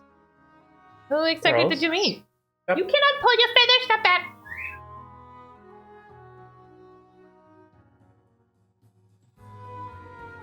I'm gonna be shocked. The truth is... Sure. After pausing just a little to build suspense, she began to narrate the entire story of the paper airplane adventure. From the moment it hit, to the way it led you down the forest crossroads, meeting Joe in his tower with his notebook full of loose pages, and finding Tamarack in her leaf pile and all her surprises. Mount listened with her whole self leaning forward and grinning wider with each new turn you revealed. You wrapped it up by explaining how you returned to the neighborhood with Qiu and Tamarack after everything you discovered, and they turned out to be neighbors! So that's great! What a wonderful way to... what a wonderful... I think it's because of the heart I said that. What a way to spend an afternoon. I'm proud of you, Damien. You're a bona fide detective. What a wonderful world. Alright, I don't even know where that's from. It's a song. They were also... I'd have guessed that. Yeah, it was also used a lot in traveling commercials back in the day. Maybe I... What do I know? I forget what the company was called. Yeah. Oh, Jesus. Pearls, Pearls, you cannot sit on the microphone arm. No. But it's perfect Pearls material. I don't Except you're care. sliding on it? Yeah. You don't care. No. I had no idea you got into such a winding journey. Kicked your legs up and down in your sleeping bag, very pleased with the reaction. It was a fun story to tell. Somehow, the events of the day felt like they were a long time ago, but that they happened to someone else and you just heard about it. But it happened real. Paper airplane hit your shoulder. You held the note in your hands. And you threw that paper away when you were cleaning! And you had no idea what happened to that paper. And you saved the paper with your things as a keepsake. No idea what happened to the paper. I don't know what happened. It had been somewhere in the house, you thought. Maybe it still was. Or maybe your ma threw it away while she was cleaning. With that topic all done, Ma softly spoke up to share her own thoughts with you. It's odd imagining this entire building collecting dust for all this time, isn't it? No one wanted to live here. Not renters, not the man who owned it, but it's a charming house. It doesn't seem that hard to believe to me. I mean, this place is clearly haunted, Ma! You mumbled the words under your breath, but Ma didn't notice. She just kept talking pretty much to herself. There aren't a lot of opportunities out in these woods, I suppose. At my company, the retiring of the former HR manager was the first big position I've ever heard of in this area. And even that didn't open up for people already living in the town. I was asked to relocate to take the position. Creases grew around her eyes the more she thought about it. Oh my god, she's an HR manager! She got herself before a frown could follow. Oh, but it's not an issue. I'm grateful. We'll find a place in the slow pace of Golden Grove. I don't know. I wanna say Cove all the fucking time when I see this. And at least we'll have each other regardless. And we are a team, Ma! You can count on me, Ma! What you wanna say?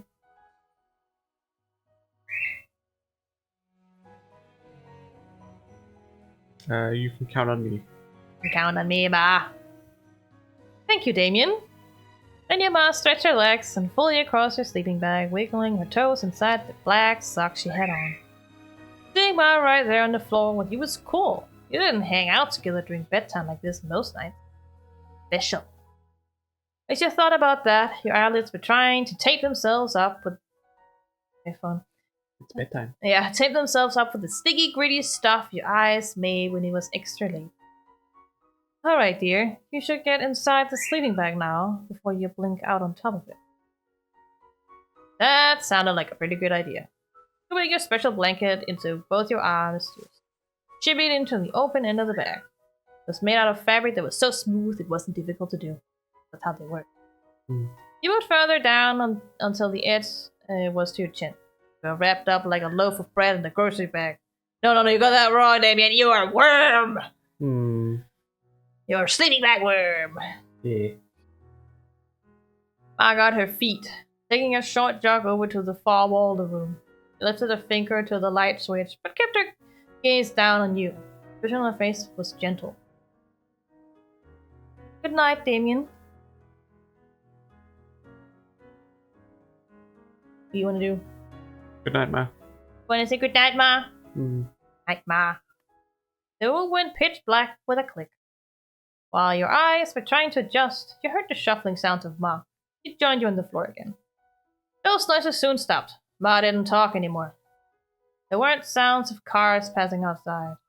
There was a thumping in your ears, and you thought you might have heard a creak somewhere. The night noises were a lot different than what you had experienced with. They were so quiet and distant. It made you notice them more than if they were clearer. Definitely. You're gonna have to get to know the sounds better. It was another part of the house's personality. Or maybe it was ghosts. Evidently ghosts. Yeah. Maybe one day you and... Hey. You can't pull out your feathers! Maybe one day you and the house will be friends. Once you were familiar with each other. Press your eyes shut. Your head with thoughts of... Who were you thinking of?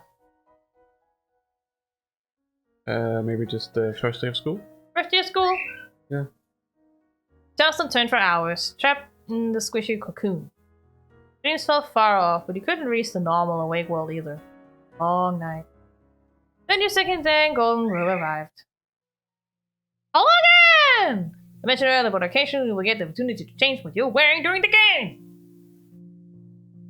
You may also be able to take off accessories like hats and scarves during certain in-game moments. If you don't want to bother with changing your outfit, you can toggle these sections off from your detail screen. Turning off the dress-up section means what layers you choose to take off and keep wearing when you go to school will be your preference for what you wear indoors for the rest of Step 1. Or until you turn on dress-up section. We like to see the dress-up sections in the future!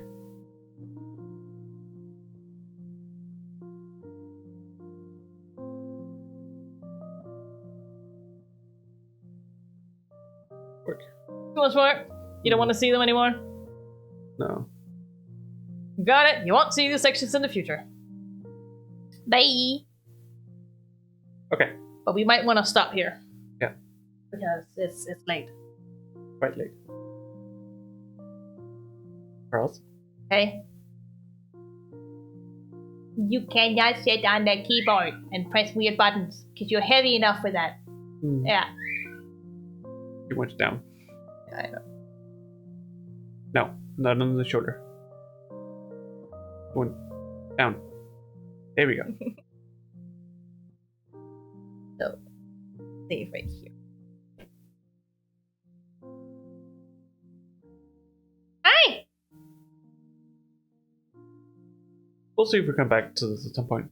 We probably will. Yeah. And ow! I don't know how much is left now, girls. Me neither. But It's only really the prologue we're doing, so. yeah, but of the prologue is the longest part. So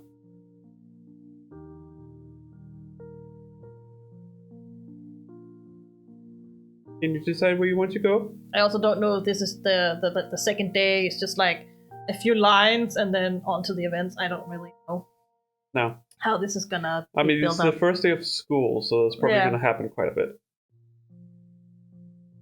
I don't really know. From the prior game, it's kind of the entirety of the first day is kind of like fleshed very much out, but then the next part, like the next few like days or so, is kind of just skimmed over compared to what you chose, and then the events just kind of begin.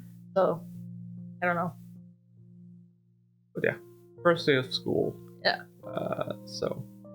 We'll have to see another time because it's late and we need to relax a bit. I probably just need to go to bed. Yeah, I should probably also just go into bed. And then... Chiyoko. She's looking at pearls.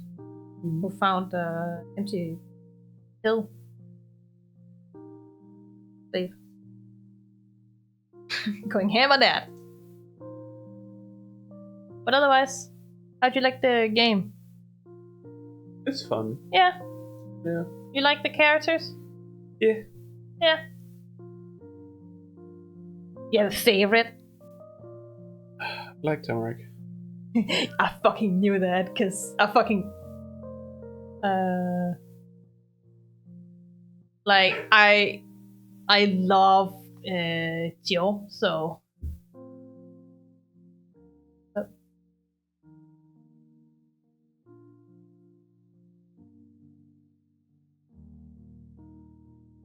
I don't know if you can. Whether it matters on Havad. And you can do that. Rio. For mine? Yeah. You should be able to do that.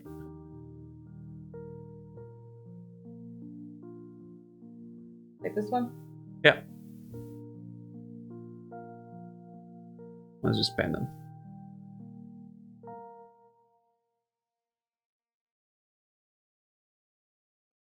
We want to buy you.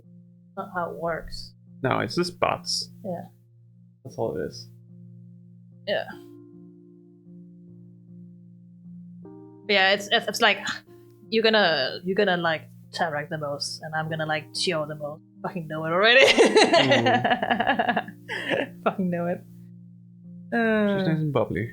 Yeah, and I love how like teasing Tamarack is, or not Tamarack, sorry, Qiu is. So it's kind of just funny. Yeah. I love his like little fucking spouts of "I never lose anything" or "Are you a thief or a sorcerer?" Mm. Kind of funny. Yeah.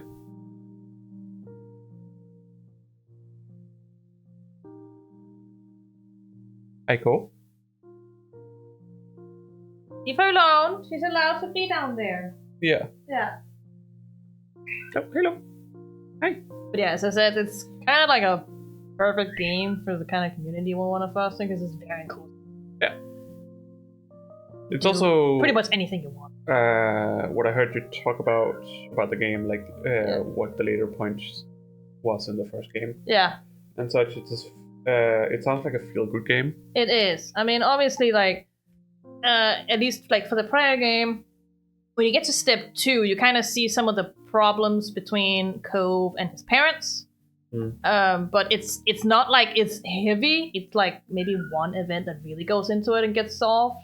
And then there's the prologue where there's a little bit, but you comfort him and then fine. And then you get to learn his mom and what kind of person she is. Maybe a little bit about why it didn't work out and such. They get fleshed out because they're very young and they were kind of impulsive when they got him. Yeah, it's just it's getting to know the characters a bit more. Yeah, and there's some like which is fair. Really like relatable things that happens. Like your character and your sister are both adopted. Not related to any of their moms. Stuff like that. Yeah. And there's some childhood friends that you kind of lose in touch with, and then you find them again when you're like 18. And see how things have changed and stuff like that.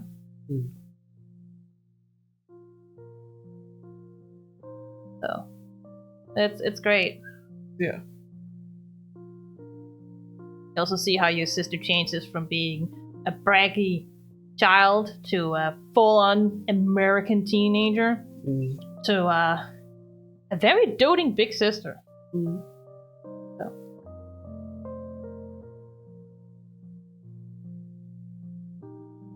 And then there's Baxter.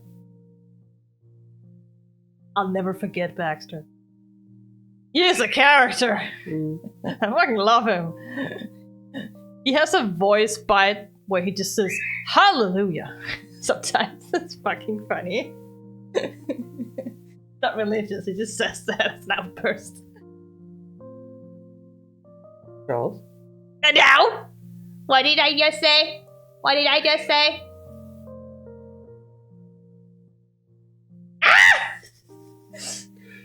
She bit me! She didn't want to go down there. No, apparently not. She wanted to be further up. Yeah. Oh well, we should probably stop so you can go to bed and hopefully get a little bit better tomorrow. We can hope. And we have a new Final Fantasy video coming out very soon. I'm missing editing 15 minutes of it, so I'm basically done. And there's not that much for you to edit. I cut a lot of the walking around, finding things stuff out. Yeah. So half of it's main story, and the rest of it is all the other stuff. Instead of it being a third main story. Cut half an hour out. A bit more than half an hour. 40 minutes. Still have 15 minutes I have to look at yet. But we're trying out a new microphone setup for our pre-recorded stuff. Where each of our microphones are in a different track.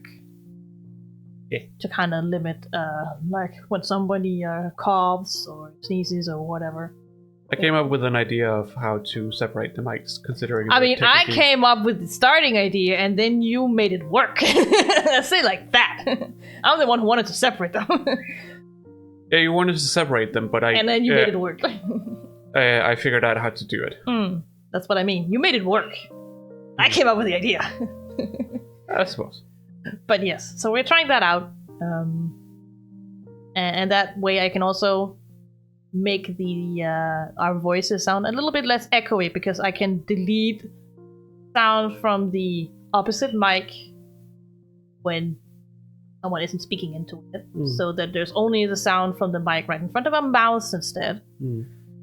Because there's a teeny tiny delay compared to the opposite mic because it's further away. So it's always a little bit echoey, but obviously if we're loud, it's still gonna be a little bit echoey because this room is not decked up and stuff. Nope. You don't have that kind of money. Nope. So there's that. But I do generally think it sounds way better. Yeah. I just have a little bit more editing to do because I have to delete everything in between all the voices, but it works fine. But what you're saying is that you're the architect and I'm the engineer. Yes. You come up with the idea for the building, and I make it become real. Yeah. You make it be something you can do. Yeah. But it worked wonders, and it's really easy to set up afterwards. I have to make it into 3 tracks, where one of them is the right and one of them is the left, and then I have to make them into model. Really easy. Yeah. Super easy. Yeah, luckily the way that this interface, the sound interface we have works, is that each mic is like Chiyoko's mic is left and my mic is right channel. Yeah.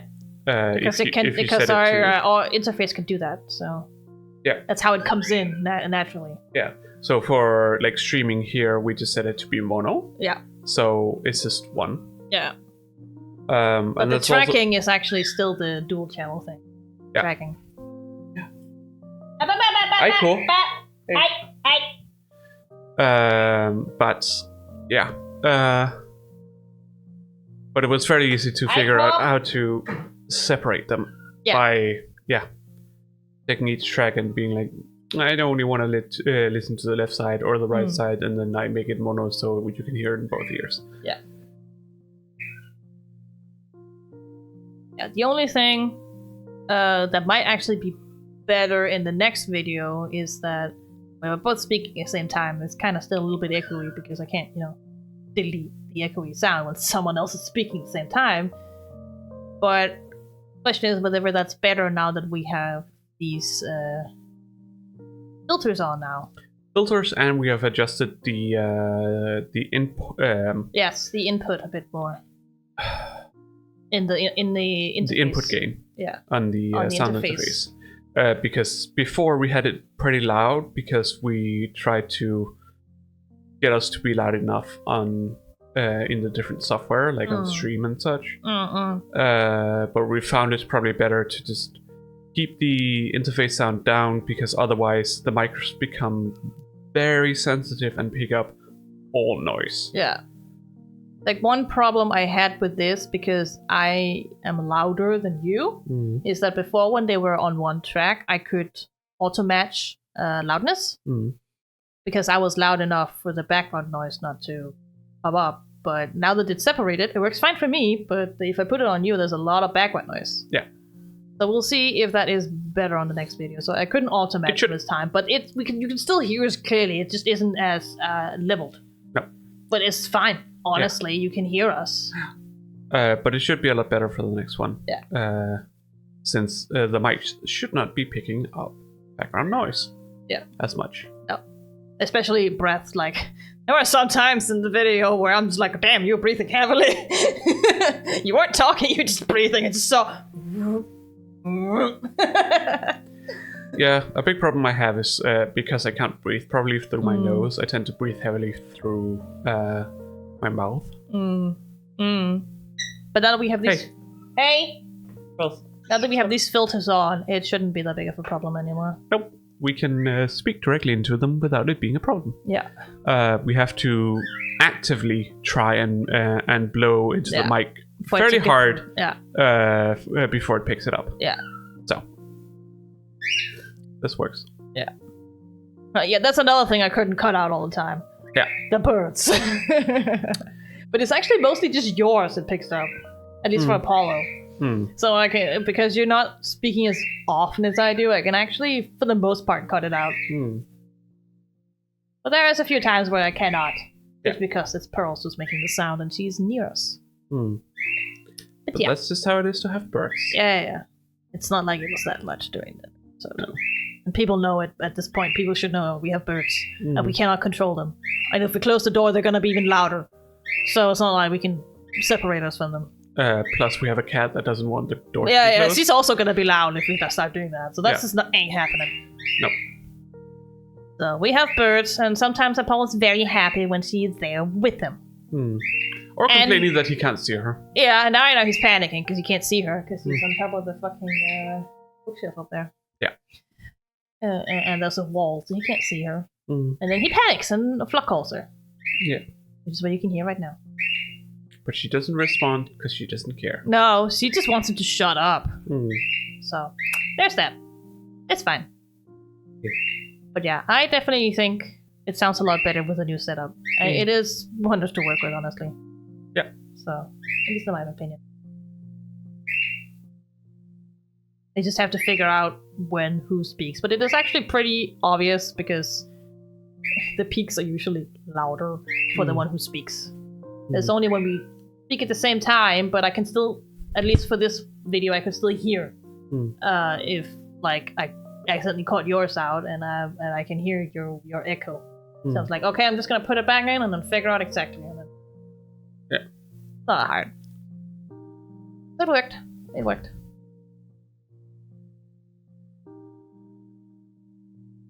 Yeah, look forward to that. To be out just before New Year's, I would assume. Probably. Unless you're too ill. There is not that many, like, points. No. But there are some where you're free to do whatever you want creatively. I just wrote something. So. Hopefully you'll feel better tomorrow. Yeah. We'll see. I'm not missing a lot. I literally didn't finish it yesterday because I had to take a train. And the reason why I didn't finish it yesterday. Yeah. So. They have been busy cleaning. I haven't had time yet. Now I'm tired. So I'm probably gonna finish it tomorrow when I get up. Don't have to stress. Yeah. That was an update. We'll be back again on Tuesday. New Year's Eve! New Year's Eve! Woo! We're gonna do some fun stuff. Yes. Some kind of fun game. We'll figure it out. We haven't figured it out yet. No. I wish I had Jamboree. We still have. We still have the Carl. Sonic game. Hi, cool. Yeah, we have the Sonic game. We also have. We have played a little bit of the start of the Sonic game, but we haven't gotten very far, so we might as well do that. But I do also have a Mario Party game. Yes. That's true. Let's just enjoy that one more when we have more players. Yeah.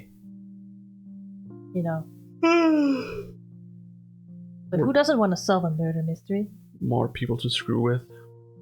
Yeah. And more people to screw with you. I know I'm gonna lose.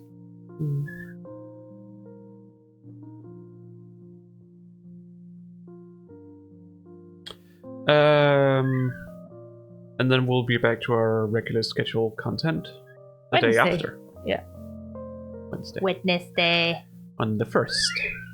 We'll be January. starting up with some Silent Hill 2! Woo! Spoopy. As we already said this before. We already said this at the beginning of the stream, but you read this again in case you forgot. Where you'll be the one to take the controller. And I'll just be spooked. And scream every time. Ah! Yeah. Louder than that. Yeah. Trust me. I'm gonna be very loud. It's very late. I'll try, but if I get scared, I get scared. Yeah. Oh well. It's okay. Yes, we'll be back to our regular schedule after New Year's Eve. On Wednesday and Saturday at 8 p.m. Central European Time.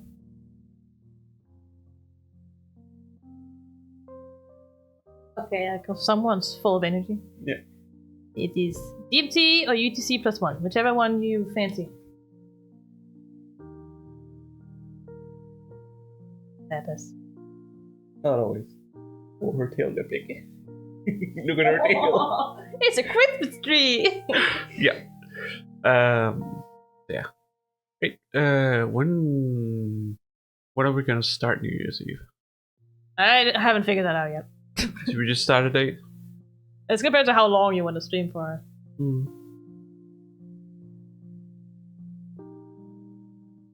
We'll probably just start a date and then stream for However long we want to. Yeah.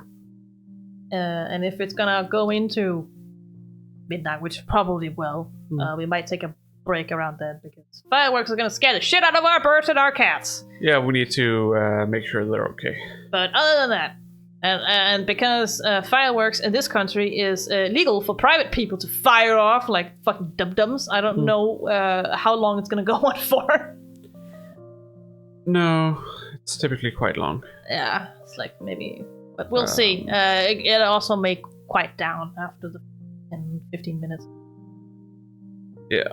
It's sadly still legal for a private person to fire off fireworks in this country. We have to discuss it every single year if it should be banned or not, and everyone's like, "Yo, I want to fire off my fireworks." This is the first day where you're only, the first year where you're only allowed to fire off fireworks on the 31st of December and the 1st of January. Yes. Now that has stopped anyone from firing it off before that. Nope, because and certainly isn't going to stop anyone from firing it off later. Yeah, and you can, because you can buy fireworks on the 15th of December, so people just start firing off as soon as they get it. Yeah. Especially youngins. Yeah. So we got, birds can die from that kind of stress, so I just want to make sure they're okay. Not just our birds, but also the wildlife around the place. But people don't seem to understand that. No. And people don't tidy up after everything, so it's also trash everywhere. And so many people getting hurt, and so the emergency room's fully booked, and oh god. Yeah. I'm glad I don't have to work in the ER. I'm crossed off of that department because I have had bad experiences. They sure as hell would need some. Yeah.